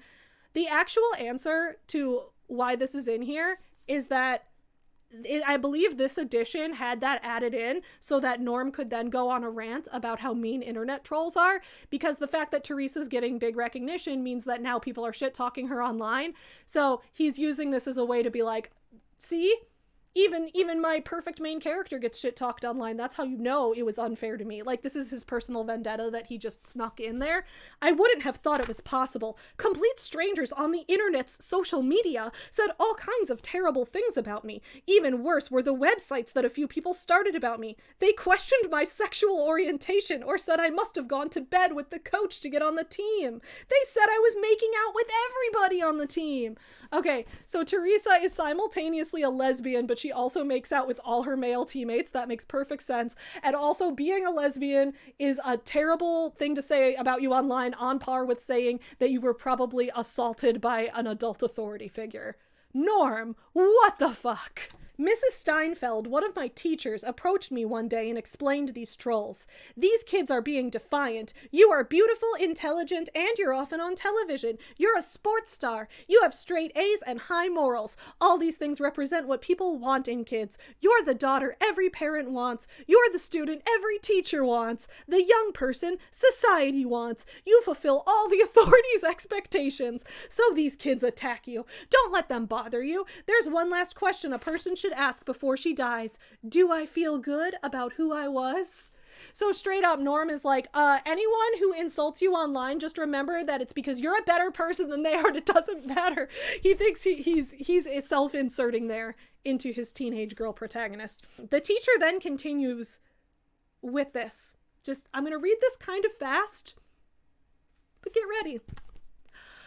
There was a TV commercial years ago I never forgot. A young woman had 3 horses and brought a 4th miniature horse only 2 feet high. She put the little horse in the corral with the 3 normal-sized horses. They sniffed the little horse and ran away from him. The little horse had very short legs and couldn't run. He walked toward the big horses who kept running away. He kept following them everywhere but couldn't get within 50 feet of them. Finally, the little horse gave up and stared at the big horses and towards the house where the young woman watched out of her window. It was very sad. The little horse didn't understand why he was being rejected. Then the woman ordered something online. That was what the commercial was about. She ordered the dog door for the front door of her house. Now the little horse could come into the house and be with the woman anytime he wanted. She talked to him and patted him on the head while she read a book or watched television. Intelligent animals like horses and dogs love close contact with humans. We must seem like gods to them. The little horse ended up better off than the other horses. Keep plucking away, Teresa. You will be better off than the trolls. They can't follow where you will go. So the teacher gives a very in-depth description about a TV commercial where a horse is able to fit through a dog door and uses this as an allegory to tell Teresa, the other kids, you're a special horse that can fit through dog doors. Those other kids are normal horses who won't have anything significant happen in their lives, and that's why they're bullying you. So then Teresa gives some cope here. I even put in the margins in the notes. This is a re-release because this is clearly Norm lashing out after getting hate online. I saw why these trolls were angry. They knew they couldn't go where I was going. I'd have a good life. They wouldn't. What they said made no sense. They really were mixed up big time. I blamed the parents for not raising them right. My parents gave a good example of the kind of people to be. I'd have to write a book about them to explain. It's enough to say I wanted to be a woman like mom and I wanted a husband like dad. That says it all, don't you think? I mean, that says some weird Freudian shit, I think. Yes. I like how this is what happens whenever Norm doesn't feel like writing something. Like when Teresa's like, my parents were great. You don't see much of Teresa's parents. Like when she's a kid, she occasionally like tags along to the grocery store with her mom, but you barely see any interactions with her and her parents. So when you as a reader might be wondering something reasonable, like, okay, you know, if Teresa has a good relationship with their parents and they did such a good job raising her, can we have any examples of what those good things they did were? And Teresa just writes it off like, oh, I'd have to write a book to get into all of it. There's just so much. So I'm just not going to talk about any of it. Let's move on. This book is so fucking long, and Norm somehow manages to not write anything important. He's able to give us an entire page about a small horse going through a dog door as an allegory for why you shouldn't listen to internet trolls, but then also can't give us a single example of her parents being nice. Okay. Teresa is now entering her senior year of high school. She's 16 when she starts it because she skipped a grade because her hair was so thick. So during this time, she decides to meet up with Jan Struthers again, and they meet up at a Burger King. And the reason for this is that Burger King, where the noise gave privacy as good as the Sahara Desert to update each other's thoughts and info about Hal. So they chose Burger King because I guess Burger King is loud and no one can overhear you or listen into you there. When I was 10 years old, I hadn't worried much about how the government had found Hal before he merged with me. Now I was curious and asked Jan about it. When you were 3 years old, an amateur astronomer in Arizona was looking for comets. He had a telescope in his backyard. He noticed a curved streak of light in the sky. A comet will move in a straight line, not a curve. He sent a message to all his comet hunting friends, and the government heard about it. The military sent up planes to watch this thing coming down to Earth. It was a 100-foot wide white ball. It headed down to Framingham, and helicopters watched it reach the ground. Wait. How did this happen 7 years ago? Like, how did this happen when she was 3, when Hal was already on Earth before she was born because it was merged with the fox that was looking at her mom before she was born? So it... What? They thought it might bounce or explode when it hit the ground. It didn't. It just went to the ground without rustling the leaves on the trees it passed through. The helicopter crews couldn't believe their eyes. President Sheffield authorized a secret office at the Pentagon, the Office of Orbital Phenomena Surveillance. OOPS for short. Its real purpose was to watch for anything going on anywhere in the world that would be something Hal was doing. Several years later, Hal merged with you and gave off enough heat for a few hours to bring in the fire trucks. Okay, so I guess it only gives off heat sometimes. It gave off heat for a few hours and then stopped, and then only gives off heat when it's convenient for the plot. Okay. This was the kind of thing Oops was looking for. They came to your street and aimed sensitive infrared cameras at everything. They saw the heat coming from you. President Gardner had an intelligence agency set up for your watchers. Wait, okay, I thought President Sheffield was the president at the time, but now it's President Gardner. Maybe that was 2 different administrations. I don't know. The president now is President Martin, and then later it's going to be President something else, I forget her name. Teresa asks, how did you get involved? When you rented that 2001 movie, they knew you were aware of Hal. The president wanted somebody to go talk to you to find out what you knew, but you were only 10 years old. I was chosen because they thought you would trust a young woman. Ghislaine Maxwell has entered the chat. They thought you would trust a young woman. What a fucking line, Norm. We still don't understand how her renting 2001 A Space Odyssey told the government that she knew about the thing that has nothing to do with Hal from that movie and it's just also called Hal for some reason.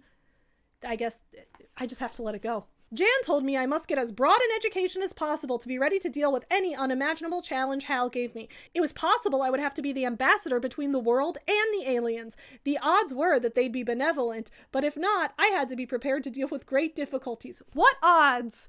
The odds were that the aliens would be benevolent? I'm sorry, how do you calculate such odds? What prior information about aliens do you have to determine if they'd be benevolent or malicious? Isn't this like the only thing you have right now and you have no idea what's going to happen with it? What odds? What odds, Norman? What these might be was completely unpredictable. I had to be ready for anything. Other people thought about their home, their neighborhood, their town. I had to think globally. I'm just an average girl, but I have to think about saving the whole world. Take a shot. Don't take a shot. It's not good for you.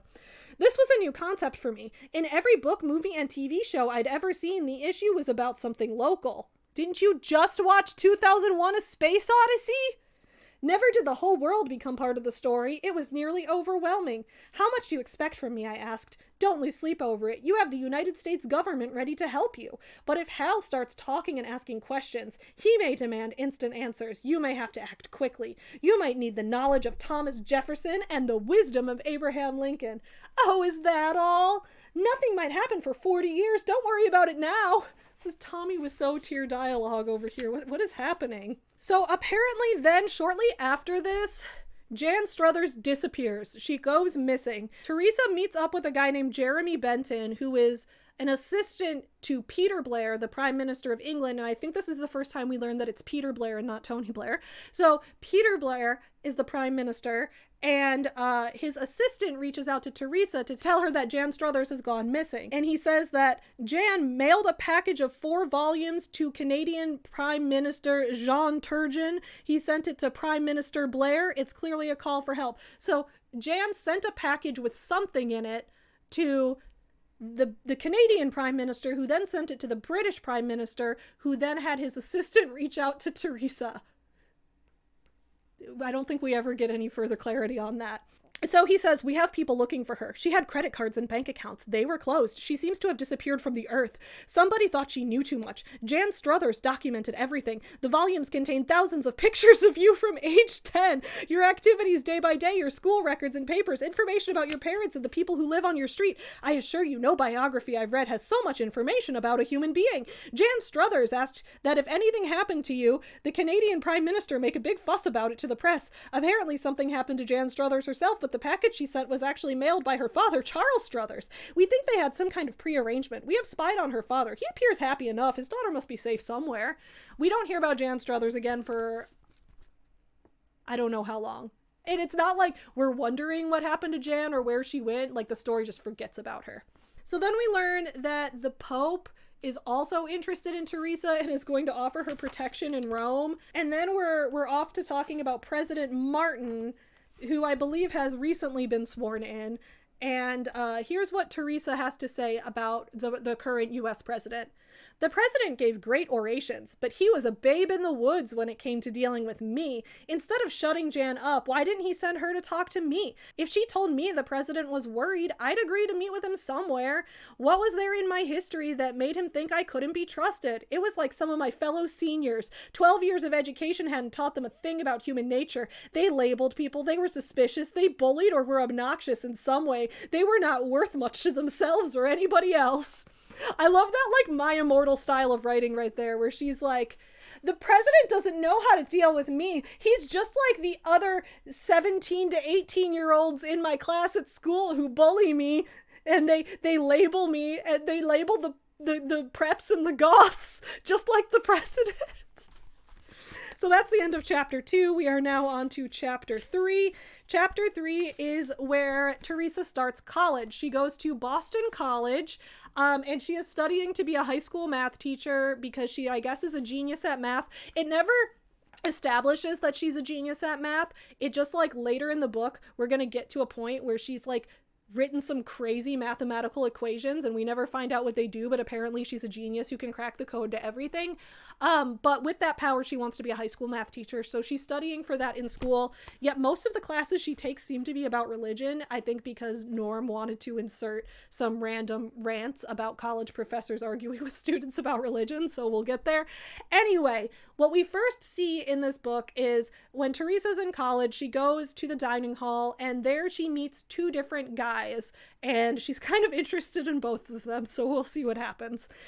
We got our food and sat down. From a long habit, I looked around the room. There was a group of kids at a nearby table looking at me. A girl learns to read expressions. One boy was intently looking at me. I called him Mr. Intense. He was very handsome, with short hair as black as my own, and he was around 6 feet, which was a good match for my 5 feet 4 inches. He's sitting! How do you know how tall he is? I liked taller guys, and apparently he liked smaller girls. He wasn't gawking at a pretty girl or lusting for her body. He looked interested, and that's okay. A girl gets used to being looked at. He's sitting down at a different table, and you just notice that he's looking in your direction. How did you gather his preferences for women's height and even his height based on that? But it wasn't Mr. Intense who made the first move. A boy next to him, Mr. Fast Move, brought his food over to my table. I noticed that Mr. Intense looked disappointed. It made me think of somebody whose neighbor won the lottery. So she learns that Mr. Fast Move, the guy who came over to her table, is a guy named Jack, and he recognizes her from being Teresa, the baseball player that he's seen on television.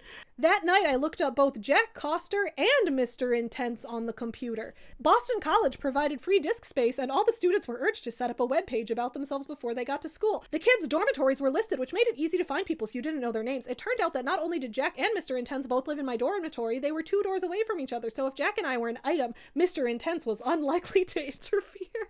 I love how much explanation there is about the server space at the school and how she was able to look them up on the computer, even though she doesn't know Mr. Intense's name, but she finds out his name. I don't even know what she looked up on the computer, but anyway, I read the computer screen. Jack was a boy from close to New York City, but not in it. His father was the owner of a specialty food store. Jack was going to be a history major, a guarantee of a job in his father's store. Dude! Norm! Norm's over here like, oh, he's a history major. Guaranteed he's going to be working at the grocery store the rest of his life. Mr. Intense was Steve Hartley. His father was a physicist for Intel, and Steve was majoring in physics too. That was interesting. He mentioned he was Catholic. Also interesting. Students' personalities showed in their personal pages. Steve's page showed the kid of a research physicist, precise, succinct, and somewhat lacking in spontaneity. Something like myself, actually. It wasn't a bad thing, except in reality TV shows where they have to keep the gab going all the time. It's going to be more and more apparent as we go through this book, but the way Norman writes in the voice of a teenage girl is that she's a teenage girl through the eyes of an old man. Like, there is no point at which she feels like an authentic teenage girl. She always feels like an old man badly approximating what he thinks a teenager would say. And he always has to slip in like his random old man special interests and his random old man opinions into things Teresa says. She's torn between these two guys because Steve is Catholic and a physics major, which is better than being a history major. And Jack's page doesn't say if he's Catholic, so who knows. But currently she's dating Jack because he came over to her table and Steve didn't bother to come over to her table. And that's the entirety of Teresa's standards so far. So this is her and Jack. We were soon eating in the cafeteria together whenever our schedules allowed and around campus generally. One Sunday, Steve saw me at Mass. He looked embarrassed like somebody who had missed his chance, not somebody who did something bad. Well, 4 years is a long time and the campus had a lot of women. Steve seemed nice in person. He always gave me a little smile like he was glad to see me. He and Jack were casual friends and apparently didn't talk about me, but I'd seen the looks. Steve was genuinely interested. Has she talked to Steve at all? She's just like, Steve looked at me with the gaze of a man who was sad he had lost his chance. I knew the look in his eyes. He was interested. Have you spoken to him once? I don't get this. So now we get to homecoming week, which is where shit goes down, okay? Shit goes down during homecoming week. Come October, it was homecoming week. Always a big weekend on any college campus. There were many special activities going on, and we had to choose a list. Friday nights, the kids would, quote unquote, hang around, meaning drift up and down the dormitory hall, talking and joking with anybody there. An old man writing a teenage girl, he has to be like, they would hang out. And what I mean by hang out, everybody knows what you mean by hang out, Norm. Most of us are not from the 1940s. Jack had suggested going to a movie at 8. I went down to the second floor to hang around until movie time. So she goes to Jack's dorm room. When she enters the room, she sees Jack in there with another woman. Hi, Teresa, said Jack with not a lot of enthusiasm. This is Ginny. Hi, I said. There was not much else to say until I found out something.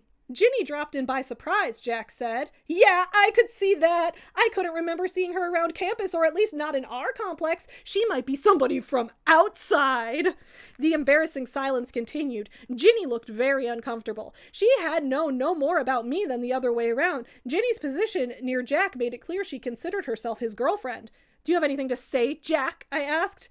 I'll be up in a few minutes. I went back upstairs. This was the most humiliating experience I ever had. All those boys were watching. So, two-timing Jack was coming up for a last look, was he? I'd give him something to look at. I went to the closet and pulled out my, quote, little black nothing.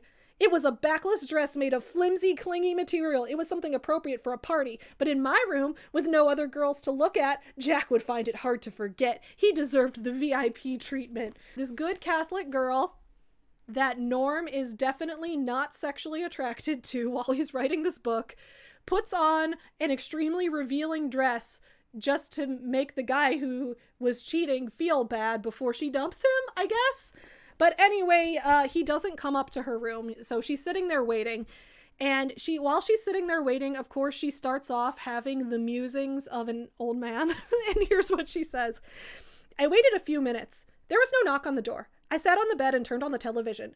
They were showing the early part of the Kane Mutiny. I'd seen it before. Captain Queeg was a paranoid personality who couldn't take adversity. It made him a dictator on the ship. He made his men miserable with his inflexible demands. Later there would be an ultimate crisis, a monstrous typhoon that threatened to sink the ship. That's when the captain lost it, and his chief mate Merrick took over the ship on the grounds that the captain was nuts. As a reward for his courageous saving of the ship, Merrick was put on trial for mutiny. My dad, who'd been in the Navy, read the book and said half of it was about a love story between Ensign Keith and a girl who wanted to be a singer. Eventually her career took off and she left the ensign. Dad guessed that this boring love story meant something to the author, but it dragged down the book.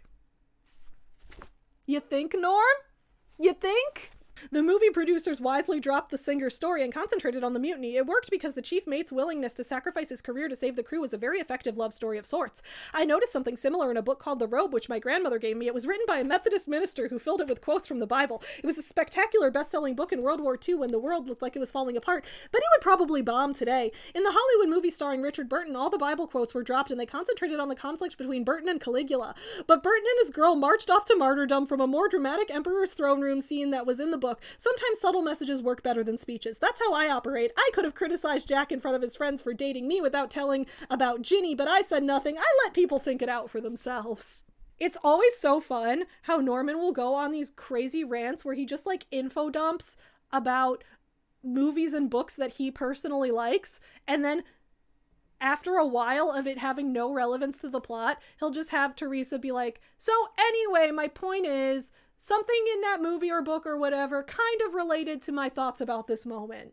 Anyway, so then the movie ends, and this would be a great part for like something else to happen. Like maybe Jack comes in. Jack isn't going to come in, but Steve is going to come in. That's where this is going. So maybe Steve could come into the room at this part, but no. Because Norm is not done old man info dumping. Teresa has to keep watching more television and we, the readers, have to see it happen. The movie ended with the Kane sailing back out to sea. Ensign Keith was the only officer on the original crew left after the devastating trial. The next movie was one of those horrible made-for-TV Walking Dead movies. I couldn't stand them and turned off the TV. The problem with that trash is it didn't address an individual's decisions in life. It was insulting to avoid challenging the viewer's ideas as if his ideas didn't matter. At least in the Kane Mutiny, you were challenged to think whether you would have the courage to take take over the ship like Merrick. If you were a real thinker, you'd consider why the Navy didn't look into the circumstances of the monsoon scene before rushing into putting Merrick on trial. Apparently nothing had been said before the trial. So she just keeps going on about that and is like, so anyway, there was a zombie movie that came on, but zombie movies are trash because they don't ponder the human condition the way that the Kane Mutiny does. None of this has to do with the book. Eventually, as things keep going on, Steve knocks on her door. Mr. Intense. This is Mr. Intense that she'd seen at church. He walked up close to my desk and said, Ginny is Jack's hometown girlfriend. They've been seeing each other for years. She was supposed to show up next week, but she came early. Okay, so if Steve really liked and cared about Teresa so much, why didn't he warn her of this when he knew this about Jack, because they were already friends? But it's never addressed. Anything going on in the dorm, I suggested? There's an all-night card game. I had heard about the boys playing cards all night. You would think something exciting was going on, but all they did was throw cards around. There was no intelligent conversation possible when all you did was look at your cards. Why did they do it? He glanced at my legs. My hemline was practically up to my hips when I sat down. Nothing excited boys more than a shirt skirt. Bikinis didn't do as much. Instead of short skirt, he says shirt skirt. And he wants us to know that shirt skirts excite boys more than bikinis. I guess all men have the exact same taste, and it is the taste of 77-year-old 7/8 American, 1/8 Quebecois, Norman Boutin. So anyway, at this point she starts dating Steve instead because Steve is much better for her in every way, mainly because he doesn't already have another girlfriend that he's cheating on. But that's not the main reason he's perfect for her. The main reason is that he's also Catholic and they can both go to Catholic Mass together and enjoy the Word of God. Steve and I were perfect for each other. We could spend hours together without talking, or we could chatter like 8-year-olds when the mood struck us. I fell for him like a 15-year-old girl in her first love. That's not a simile, Norm. I fell for him like a 15-year-old girl in her first love. Teresa is a 17-year-old girl in her first love. That's barely a simile. What was the point of that? So then when Teresa goes on to keep explaining how in love she is with Steve, she accidentally writes some Hamilton yaoi. And by that I mean she talks about her relationship with Steve, the guy she's dating, who she's in love with, to the relationship between Thomas Jefferson and Alexander Hamilton. She thinks they have the same relationship because I guess she is a Hamilton shipper. It was like the situation with Alexander Hamilton and Thomas Jefferson we studied in American history class. The two men were both in Washington's cabinet and argued about everything. Washington had a hard time keeping them from killing each other. Jefferson had been a wealthy kid and had an easy time of it. Hamilton spent his youth on a horrible Caribbean island that made the Devil's Island look good. It was the last refuge of criminals trying to escape the law. Slaves had a 5-year life expectancy. Human life had no value. So Jefferson trusted human nature and wanted a nation of gentlemen farmers with little government. Hamilton thought men were scum and wanted a strong central government in control. Between Jefferson's Declaration of Independence and Louisiana Purchase, and Hamilton's central bank and other government institutions, these two men built the America we know. So why did they fight each other in the cabinet? They were founding a nation. They should have been friends. Like those two founding fathers, Steve and I had different childhoods. I had Hal to worry about since age 10. I had to consider that someday I would have to take part in world affairs. What would happen if the world found out about Hal? It would be chaos. She goes on that rant to basically say, Steve and I have different childhoods. Steve is a normal guy, and I have an alien living inside of me, so we're very different. You know who else was very different? Was Thomas Jefferson and Alexander Hamilton. They should have fucked. But that's straight up what she's saying here. So later we learn about some of Teresa's standards for men, and we learn that the bar is literally in hell. It is below hell. That is how low the bar Teresa's standards are. Steve was years ahead of boys his age. He understood that a girl wants romance, not just sex, to fulfill some urge. He did nothing ungentlemanly the first time he entered my dorm room, despite my compromising situation. So your standard is that Steve is a great guy because he just didn't assault you? Is that your standard? Is just like any guy who doesn't immediately assault you when you're in a compromising position is a great guy? Is that what Norm's views are for what makes a man great? He just has to not assault women? That's not the default in your mind? He wanted a lifetime commitment, as I did. Despite almost universal skepticism, there really are gentlemen like Steve in the world, and every girl wants to be a lady who catches one. I don't. Steve sounds boring. I don't want a Steve. Yes, I too only would date someone who doesn't assault me. I agree with that part. But I don't want a guy like Steve. Steve's boring as hell. The current Miss Massachusetts was at BC. She went out with a guy with glasses and an extroverted, jolly personality that reminded me of Jeff Winslow, my high school steady. You're what?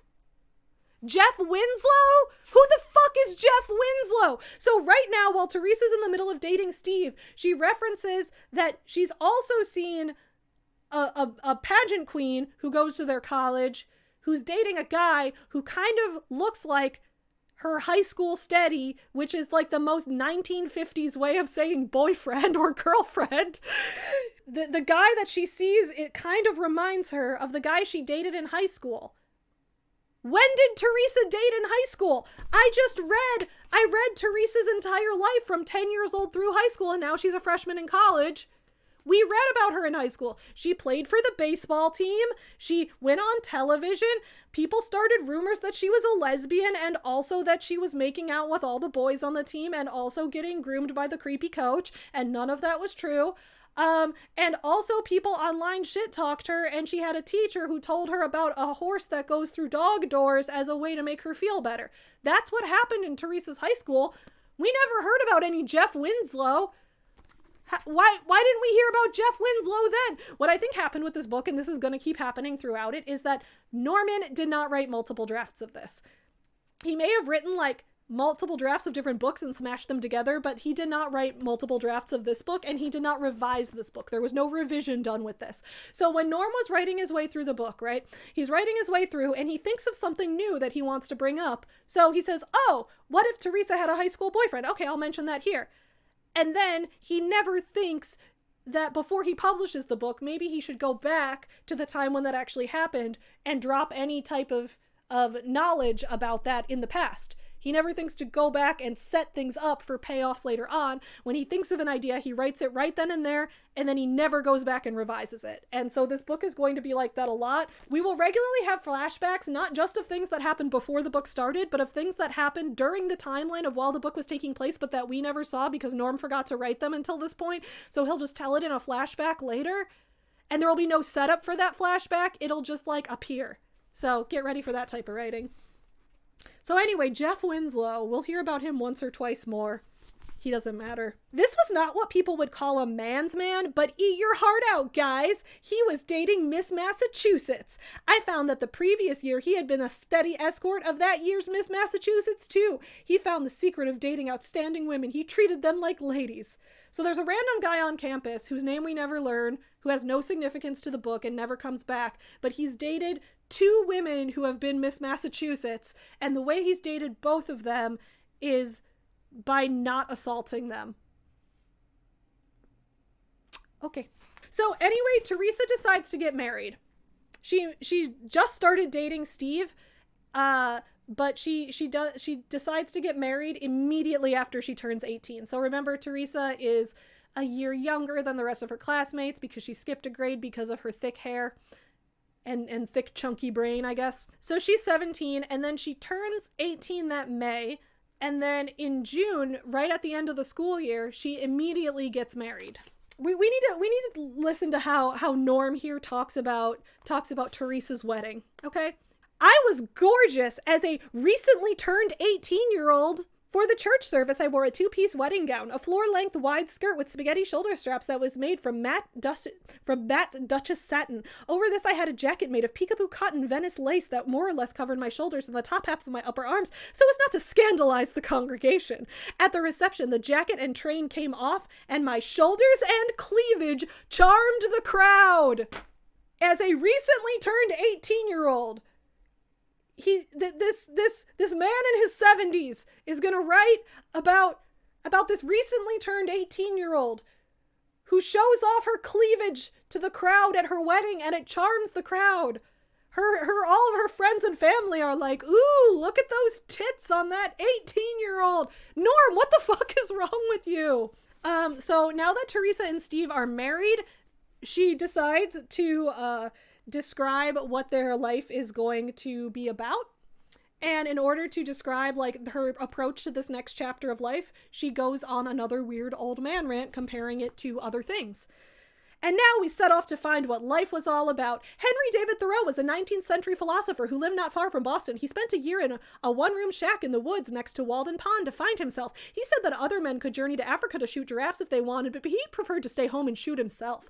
What he meant was you should explore your inner self. You find you own a territory greater than the Russian czars. Men try to prove their courage by going to unexplored jungles, hunting lions with spears, or climbing the tallest mountains, but they don't have the courage to examine themselves. Thoreau said that, not me. Blame him. Anyway, Steve and I would explore ourselves and each other. We hope to like what we found.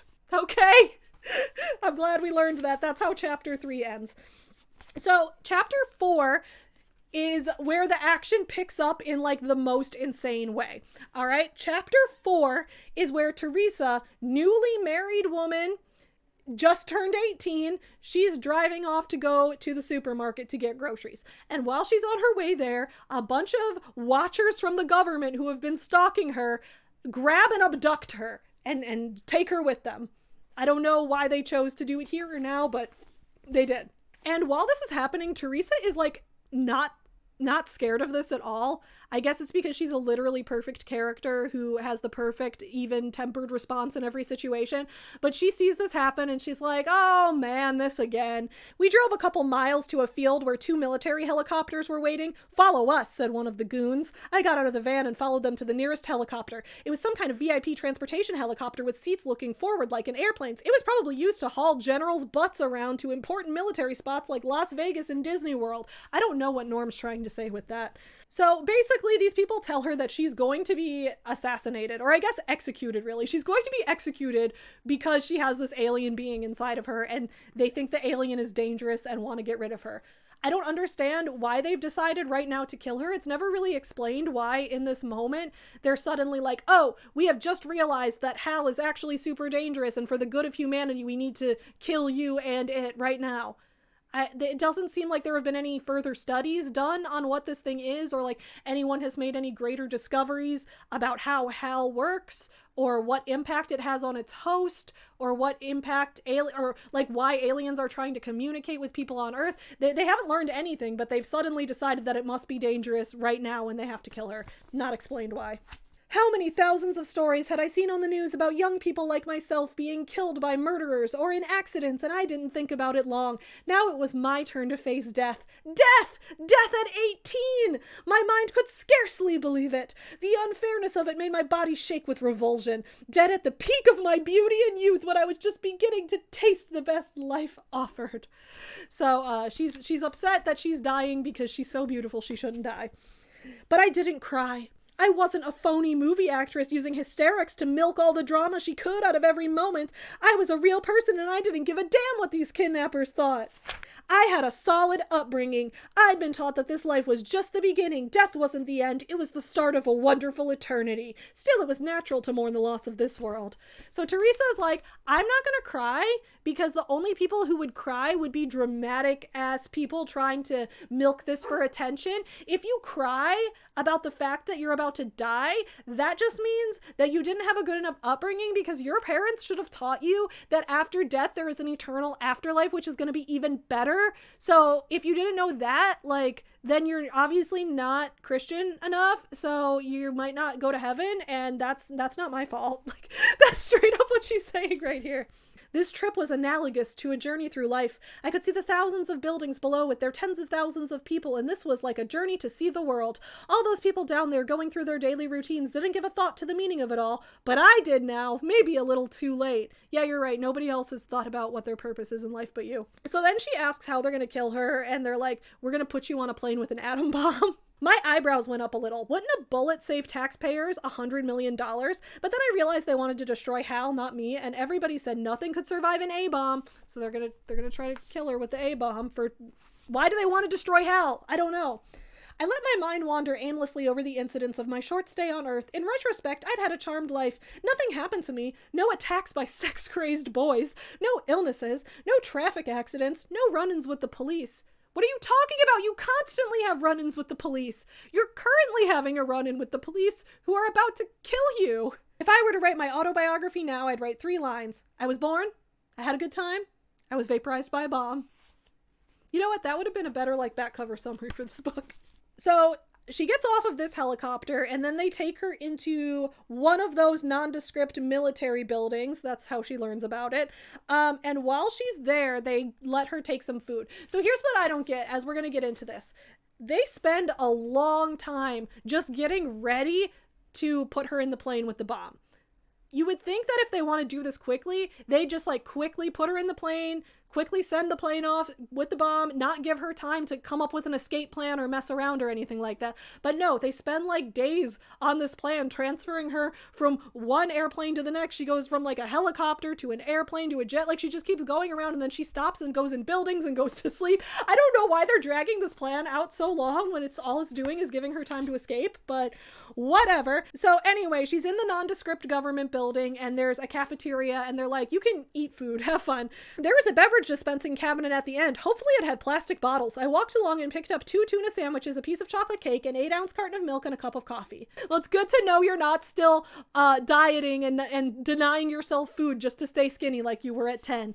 But if you get too fat, Norman won't be attracted to you anymore. If you get too fat and you're above the age of 18, Norman's gonna kill you with the A-bomb because you're not useful to his sex fantasies in this book anymore. Finally, I arrived at the beverage dispenser. It was the size of a refrigerator and had a glass door you could open to grab a drink from a shelf. There were 20-ounce bottles of Coke in there. I grabbed 12 bottles and put them on my tray. How did you fit 12 bottles of Coke on a tray?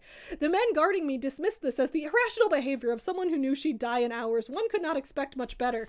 Yeah, you're right. Every time you do something suspicious, nobody's like, is she trying to do something strange? Like, we did just tell her we were about to execute her. But obviously, she's not going to do anything weird. And if she does something out of the ordinary, like grab 12 bottles of Coke and fit them all on one tray, obviously, that's just a normal thing that anyone would do.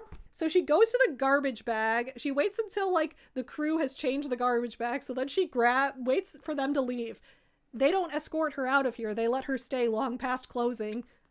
I guess that's normal. So she's in there alone. She grabs the garbage bag, like the new one, out of the trash can and puts 11 of the 12 bottles of Coke in there. I guess she wanted to drink one. So she puts those in there and then hauls around a giant trash bag full of Coke bottles for the rest of this saga, and nobody ever mentions it or questions it. She's just, keep in mind that as we read the things she's doing this while carrying a trash bag full of 11 bottles of soda pop. So then it's time for her to go to sleep in this nondescript government building.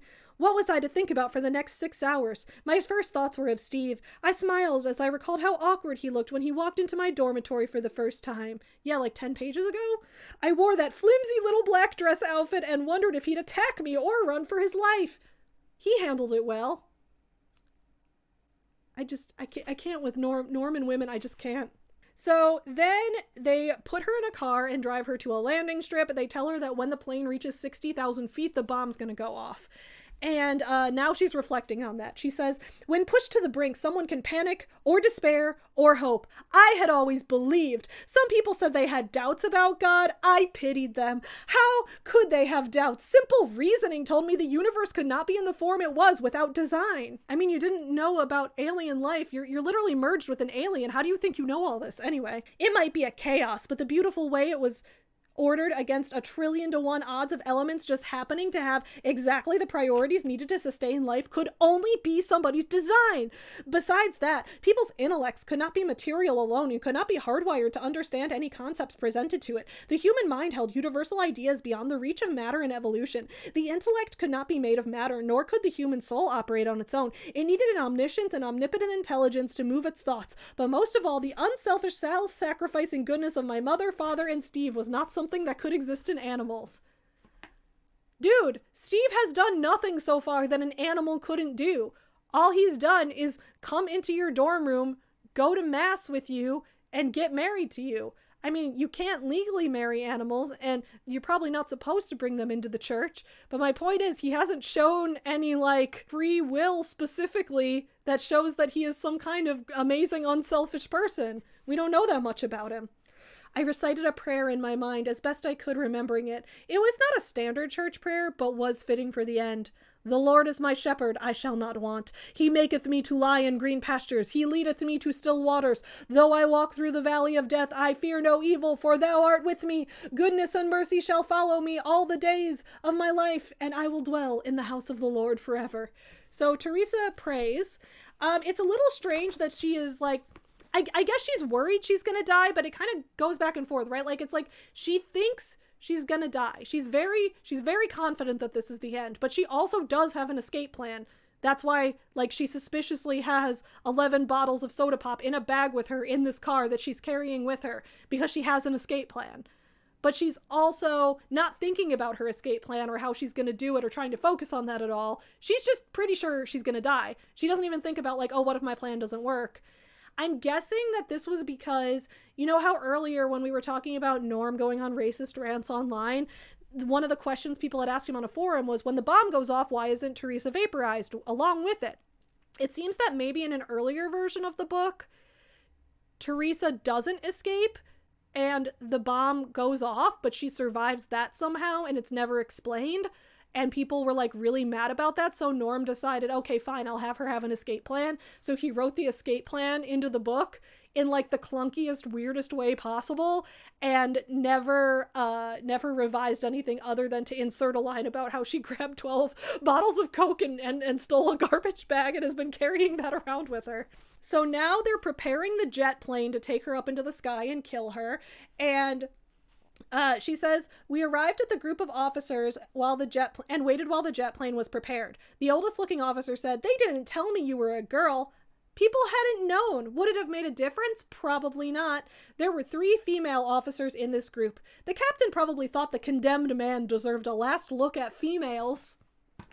It's clear throughout this that the government has not communicated at all about what this is. The information about Hal the alien is supposedly so highly classified that when they have to assassinate the woman who is holding the alien inside of her, like the higher up ranks can't even tell the other people what the plan is. They're just like, you're going to execute somebody. We're not going to tell you who the person is. We're not going to tell you why we're executing them, but we are going to set off an A-bomb explosion up in the sky. And they're just like, okay, just following orders. Like, nobody questions this ever. They don't even know who's showing up. So I guess she's saying that all of the other people in the military assumed it was a man.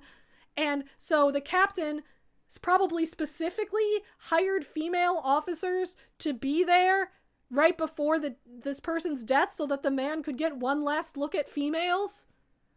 And that's just supposed to be normal. It's not that these women are just military officers doing their duty. They didn't get stationed there just because that's their job. It's because they're women, and the condemned man deserves to get to stare at them and objectify their bodies and think about how hot they are. Those women's role in the military, is to allow convicts to look at their bodies before they die as a last meal kind of thing. Norm, what the fuck? And apparently an 18-year-old girl is thinking this and thinks this is a normal thing to happen. So then they put her in this suit, and the reason they put her in a suit is that it gets cold up there in the plane, and they're like, we don't want you to get cold while you're up there, so you can wear this thermal suit while you're up there. First of all, Teresa's supposed to give off heat. I thought Hal could give off heat, so shouldn't she be hotboxing the plane with her own existence? I guess not. Second of all, why do they care if she gets cold when once they reach that height, the bomb's gonna go off and she's gonna die? Why are they trying to protect her and preserve her when the whole point is to vaporize her? It's never explained, but she needs to be in a suit so that she can do her Coke bottle plan. So now she's up in the sky, and she's getting ready to reach the point where the bomb is going to go off. I grabbed the garbage bag of Coke bottles and put it in my lap. I uncapped a bottle, poured its contents on the floor, tore off a small piece of garbage bag, wrapped it over the opening of the empty bottle, and screwed the cap back over the plastic cover and neck. That would make a watertight seal. So basically her plan is to jump from the plane and to create a flotation device within the suit that is Coke bottles. They're going to be the flotation device. I guess when she's 60,000 feet in the air and she hits the water, she's not going to instantly die from, like, the impact of that. She thinks that she's going to float. Like, she's going to float just fine and everything's going to be okay. Which does happen because she has an alien inside of her that is all-powerful and can do whatever the plot needs it to do. I thought once more of Steve, of the good times, the funny moments, the private hours. I now understood his purpose. He helped me walk over an unsteady ground to home. In him, I had a foretaste of the Father. A foretaste of the Father! Your husband existed to give you a little taste of what God's gonna be like? Excuse me? So anyway, then she uses her super strength that Hal gave her. She uses her super strength to like open the doors to the plane that are like sealed tightly shut. And then she jumps and she lands in the water. The impact of the water she doesn't even really think about how hard she hit the water. Jumping from 60,000 feet into it doesn't matter to her. She hits the water, she lays there for a while. All she can think about is how cold the water is, because I guess Hal can't give off heat right now. So the water's really cold and she's floating there with the Coke bottles, and then she passes out, and that is the end of chapter 4. In chapter 5, which is the last chapter we're going to be reviewing in today's video, and then in a couple weeks we'll head into more of this book. In chapter 5, we start to learn what happened. Okay, so apparently Teresa wakes up in a hospital room, and Peter Blair, Prime Minister of England, is there. And she asks him, how did you get to me in time? And he says, we didn't. You've been dead for 2 weeks. So Teresa flopped onto the water, didn't die from the impact, but supposedly died of hypothermia because the all-powerful being that produces heat couldn't produce heat the one time she needed it to save her life. So instead what happened, which we'll get into later on, but what happened is a bunch of sharks started to find her passed out body while she was slowly dying of cold. And the sharks kept trying to eat her, but Hal was still alive inside of her, and it told the sharks to fuck off and kept like pushing them away from each other. And so then the sharks, because they were still in attack mode, they all started eating each other. So she was found in a pool of shark blood in the ocean while she's been dead of freezing to death, but being frozen preserved her body. So all of her body functions are perfectly fine. Nothing got messed up. They were frozen in place. And then they brought her into the hospital and heated up the room to bring her body temperature back up and spent 14 hours reviving her. And now she's alive. You know what? As Norm said, if the book's good enough, we can all suspend our disbelief. Now Teresa's all over the news because the story of bringing this girl back to life who's been dead for 2 weeks, and also there's an alien inside of her, and the public knows there's an alien inside of her because the president of the US, I think his name's President Williams. There's too many different presidents. President Williams is, he just goes on TV and is like, all right, guys, I got to tell you what happened. You know, the government, we all tried to vaporize someone with an atomic bomb, and the reason is that she has an alien entity inside of her. Sorry. He just like says that on TV, and there's like, that's like fine. He just says that to the public, and there's no like massive distrust of the government or wild conspiracy theories that come out of this. He just tells everybody, and they're like, whoa, who is this girl? So they're all immediately obsessed with Teresa. So she talks to Prime Minister Blair, and she says, I bet there's a lot of news stories about me. About 1 million if you include all languages around the world. You are discussed continuously. No anonymity. Anyone say anything bad about me?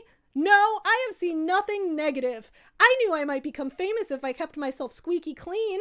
Okay, this doesn't make sense because Teresa used to already be on TV all the time as a famous baseball player, and people said negative things about her constantly. She was a baseball player, and people were shit talking her and accusing her of sexual things constantly online, and she had to have a horse dog door metaphor to make her feel better. Do we not remember that? But I guess now that she's on TV again, people aren't like, oh, the baseball girl is back, and this time she has an alien in her. That's wild. Instead, they're just like, oh, who is this mystical woman? She sounds incredible. What a nice girl. And just like no one says anything negative this time around, it's a good enough story. I'll suspend your disbelief. What I really think it was that Teresa, as a baseball player, hadn't been shit-talked in the original draft of the book, and then when Norm re-released it, he wanted to have a little payback against all the online trolls, so he added that plot in and didn't realize it wouldn't make sense with what came later. Television camera crews had claimed the spaces closest to the hospital and aimed their cameras at me. The world saw me standing in my blood-soaked clothes. They didn't put her in a hospital gown? They found this woman in the suit from the plane with all the Coke bottles in it, with dried shark blood all over her, and they let her sit in that for 2 weeks while they revived her? Excuse me? People held up hand-painted signs, hello, welcome, and come to Ireland were typical comments. One woman held a sign that said, save us. Save us? What's that about? And Prime Minister Blair says, the wind is stopping everywhere. All right, so this is like the main inciting incident of the book. All of that was like background. Now we're into like our main thing that's going to break us into Act 2 and bring the book forward into the main plot, which is that Teresa has to save the world because all of the wind around the world has stopped. I am not quite sure why regular people who are just following this news story are under the impression that Teresa is the one and only person who can save them from the wind having stopped, or that she's capable of restarting the wind. I guess because the president revealed that there was an alien being inside of her that did weird things, they probably assume that she has some kind of power that nobody else does. But those connections are never drawn for us. It's just all of a sudden, Teresa is well known and everybody knows that she is the only person who can save the world. So basically what's going to happen is the entire world is going to starve to death. As Prime Minister Peter Blair explains, as the wind doesn't happen, and so then the rain stops as well. There's no more water cycle, but somehow they just stopped the wind, and this is not science fiction, I guess. Regardless, the wind stops, that means the rain's gonna stop, which means crops will stop growing, which means that I believe they made some kind of doomsday clock and calculated it, but they have 228 days until the world is going to run out of food and everybody is going to start starving to death.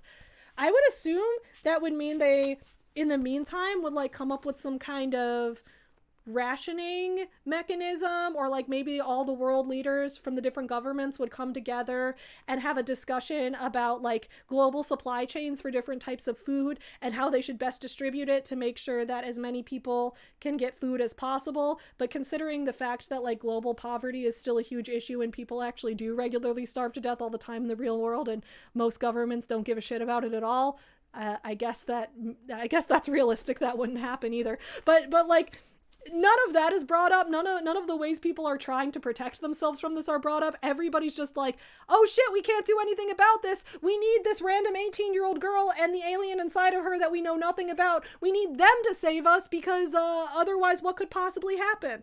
So then she gets taken to a hotel. She gets an assistant named Nancy. Then she and Nancy go shopping because Teresa has no clothes except for her thermal suit that's still caked in shark blood that nobody took her out of. So now they leave the hotel to go shopping, and Teresa says, I selected 4 skirt and jacket outfits, lots of casual clothes, accessories, underwear, and every kind of personal item. I broke a world speed record doing all this in 110 minutes. I like that Teresa gets the exact minute count of how long it takes her to shop for essentials. I don't understand how 110 minutes is, and that's almost 2 hours. That's 1 hour and 50 minutes. That's not that short. That's a pretty long time if you're just going to the store to grab a few outfits and essentials. Like, I feel like most people could do that in like 20 minutes, but I guess she did a world speed record. She had a very long, fast shopping spree. I don't know. So then we learn that this whole time Teresa has secretly been a math genius, and while she's been in college, while we've been reading everything that happens to her in college, the readers never saw this, but in the background that whole time, she was making a highly classified document that she was saving on the school disk server space. She was saving it on the school server, even though it's highly classified. She's just saving it in the school computer. And she calls it Mission Impossible, which is like the most obvious name you could give it, but whatever. So apparently we learned that the FBI and her husband, Steve, they went through the Boston College computer lab together and they found the Mission Impossible file. And this is like how a reporter talks about it. It was 260 pages of mathematical jargon, completely incomprehensible to anyone but a mathematician. 4 math professors were called in to examine the file. They could not understand what it was for. Mrs. Hartley used many abbreviations and terms without definitions. If she were intending to hide her work's purpose, she did very well. The computer tech suggested that the file be shared with everybody on Boston College campus. Somebody might know what this was for. It brought no response. Teresa Hartley had been working alone. So nobody knows what's in this file. I don't either. The book doesn't tell us. We learned that it's full of mathematical jargon and codes, but I don't know what's in it either. Like, I don't think Norm even knows what's in it. So anyway, President Martin goes on TV This is the broadcast that happened while Teresa was still knocked out. He says, "My fellow Americans, a short time ago, the United States exploded a small atomic bomb in the atmosphere over the South Atlantic. It was scheduled. It was a one-time event and will not be repeated. In an attempt to calm the world fears, I will immediately and fully disclose the reasons for this operation. 15 years ago, an alien entity entered Earth. It disappeared and could not be found for 7 years. 8 years ago, it associated itself with an American named Teresa Sullivan. We observed her. The alien interacted with her, influencing her physical activity. She could not or would not explain what the alien was. We were patient, but this situation could not be tolerated indefinitely. We could not wait while this alien was as likely to be involved in hostile activities as friendly. It made no announcement to us in 15 years, which we considered an unfriendly relationship. Therefore, we destroyed it with an atomic bomb. Sadly, this young woman had to be sacrificed. The alien remained with her at all times. We could not destroy the alien without destroying her too. We put her on a plane with the bomb. My fellow Americans, we took this action after careful deliberation. When we are at war, we send thousands of soldiers to their deaths. This was the loss of one person to eliminate a potential threat greater than any war. She was told what would be done. She went to her death bravely and with no resistance. Her courage was magnificent. She gave credit to the human spirit. And the public has no problem with this. They just hear that and they're like, yeah, sounds about right. I think we're still in a BBC broadcast. For a long time, Teresa just repeats what she saw on a BBC broadcast. So she says, or she doesn't say, someone who's talking on a BBC broadcast says, "And why did none of these hundreds of watchers tell the police they were watching Teresa Hartley? They didn't know. They were told not to speculate. That's incredible. At least one of them should have talked to the press. That's the interesting part, Senator. If we had only 20 watchers, some of them would think that the taxpayers' money was being wasted on something not that important. But since we had up to 400 watchers, they believed that this operation was a life or death matter for the United States. None of them broke rank. How much did surveillance cost over 8 years? Approximately $500 million. There wasn't much for the DIA director to say except that he hadn't known about President Martin's operation, so Jan Struthers was not a part of it." We still don't know what happened to Jan Struthers, and Teresa doesn't think about her much. Apparently, they sent hundreds of watchers after Teresa all the time because they thought that would make it look less suspicious, and they try to justify that, which, okay. So eventually, they get a hold of Steve, and Steve goes on TV to talk about his wife, Teresa, who he was under the impression was dead this whole time. And instead of addressing that at all, this is what Steve says. "Teresa hasn't been dead 48 hours and I have 8 messages from Hollywood offering to make a movie about her. There won't be any movie. People like to see somebody get in trouble. I have bad news for you. Teresa never got in trouble. She was perfect in every way. Live with it." That doesn't make any sense because the idea is if he's getting offers for movies, it's about the life of a girl who has an alien trapped inside of her. It's not that they want to make a movie about her because they want to show her as being some kind of bad girl slut or something. They want to talk about her having an alien inside of her. And Steve is just like, well, you're not going to make my wife look bad. She was perfect, so you shouldn't make a movie about her. By that logic, shouldn't someone also not write a book about her? But okay, Norm. So basically they question Steve being like, has Teresa ever told you about the alien? Did she ever talk to you about the fact that there was an alien entity inside of her? And he was like, no. And they were like, she never even indicated something, she didn't hint at it. And he's like, no, I had no idea. Which I believe he's telling the truth here based on the fact that throughout the book, he so far has never given any sign that he knew about the alien. But then right after that, he says this: "Teresa was a remarkable person. She became an adult before she became a woman. Other girls worried about diets and hairstyles. Well, so did Teresa, because all she does is talk about how thick her hair is, and when she was 10 years old, she was already starving herself, so I'm not quite sure where Steve got that. She worried about being the mediator between the alien and the world. That's what her major and Mission Impossible file were about. Teresa was different from the rest of us. We won't see her kind again." But Steve, how do you know what the Mission Impossible file was about? Or how do you know that all she wanted was to be the mediator between the alien and the world when you said that she had never told you about the alien before? You just said on TV that you this is the first you're learning of it, but suddenly you're like, well, yeah, obviously that's what all of this was about. I know that. That's extremely suspicious, Steve. So they keep bringing more and more people onto this broadcast to just give interviews about how great Teresa is, and she's just sitting there watching it. None of this moves the plot forward at all. The BBC broadcast just continues, and more people come on screen to talk about, yeah, I know Teresa, she's great. So they bring the priest, the one she went to confession and bent the the horseshoes, they bring him on TV to talk about her. "Now, Father," began the chairman, "you have previously advised this committee by phone that as Teresa Hartley's priest, you cannot discuss her character except in general terms known to her acquaintances. What was she like?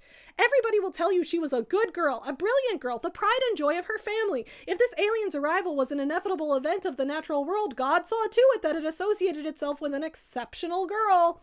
So I guess God made sure that Hale merged with Teresa because she's a really good girl and that God cares about that. President Martin resigns in the middle of the night. Not even necessarily because he gets a lot of backlash for just blabbing to everybody about the alien and all the secret operations. Like, they don't seem to care about that. And he's not getting any backlash for having hid this from the public or trying to execute a teenage girl with an atomic bomb. Instead, he just resigns for no reason. So then Veronica Stinson, who's the vice president, becomes president. And that's the end of chapter 5. So that is the end of what we're reviewing today. We're going to be reviewing more in the next part of the video, but until then, let's just kind of summarize and have a little conclusion here. Strange as this may sound, I actually think the saga behind Empress Theresa is an argument in favor of self-publishing. It's so easy to take a surface-level interpretation of this situation and go, who would ever publish this book? Well, Norm published it himself. And then have one of two responses. Either someone goes, oh God, this is why we can't trust self-publishing. Or they go, oh God, I hate that he's making self-published authors look so bad. But I disagree with both of those interpretations. I think it's because I'm such a fan of weird cult classic movies. I've compared this book to The Room a few times. You know how I said I think Neil Breen should direct an adaptation of it? Neil Breen seems to live in that same kind of world of conspiracy on par with Norm's, but like he has a little more artistic integrity in my opinion. Neil, if you're watching this, please direct the film adaptation. It would legitimately be so good, like unironically, like I actually want this. And the reason I love that this was able to happen is that the book world needed a piece of shit like this. During the self-publishing boom of the 2010s, it was hard for indie books to be seen with the same perspective as indie movies or indie music. And that might be because most successful self-published books tend to be genre fiction, genre romance, genre sci-fi, genre fantasy, which are great. I love those. I write indie romances and publish them myself. I do that as well. That's one of my jobs that I do. But it's also true that things like genre romance and genre fiction in general is considered mainstream. They're books for normies, which, again, that's not a bad thing, but it doesn't contribute to indie books having the same strange cult following that low-budget indie movies tend to have. Books like this are absolutely unhinged, but it's kind of interesting that they exist. They exist to remind us that self-publishing is the open world of truly endless possibilities, and that if you publish absolute shit, it doesn't mean that self-publishing is bad or that we need corporations to exist for literary quality control. It means that the readers, the end customers, we the people, will gladly share our own opinions of the book, and the book will get whatever reputation it deserves, just like any other book. And in the meantime, we can all be entertained as hell by it. Is Empress Theresa a good book? I mean, is it an interesting feat of writing that we should study to learn how to refine our own command of the English language? No. Absolutely not. It's the farthest thing from that. Is it a story with strong morals and lessons that we should seek to emulate? God, no. Does it even make sense? No, not remotely. Do I recommend that you buy it, thereby financially supporting the racist, misogynistic asshole that is Norman Boutin? No, of course not. Would I recommend that you pirate this book? I would never encourage crimes on my YouTube channel. I'm a law-abiding Catholic good girl just like Teresa, and Teresa would never download a car. But is it the kind of book that you can have hours of fun getting stoned off your ass and doing dramatic readings with your friends? Yes. And for that reason, I am having fun with it. Maybe that'll change in part 2. Maybe I'll get so sick of it that I can't take it anymore, because there's still a lot left to unpack in this book, and I hope you will all continue on this journey with me. But in the meantime, I will see you guys again soon. Don't forget to subscribe. See you in a couple weeks for another video. Bye, friends.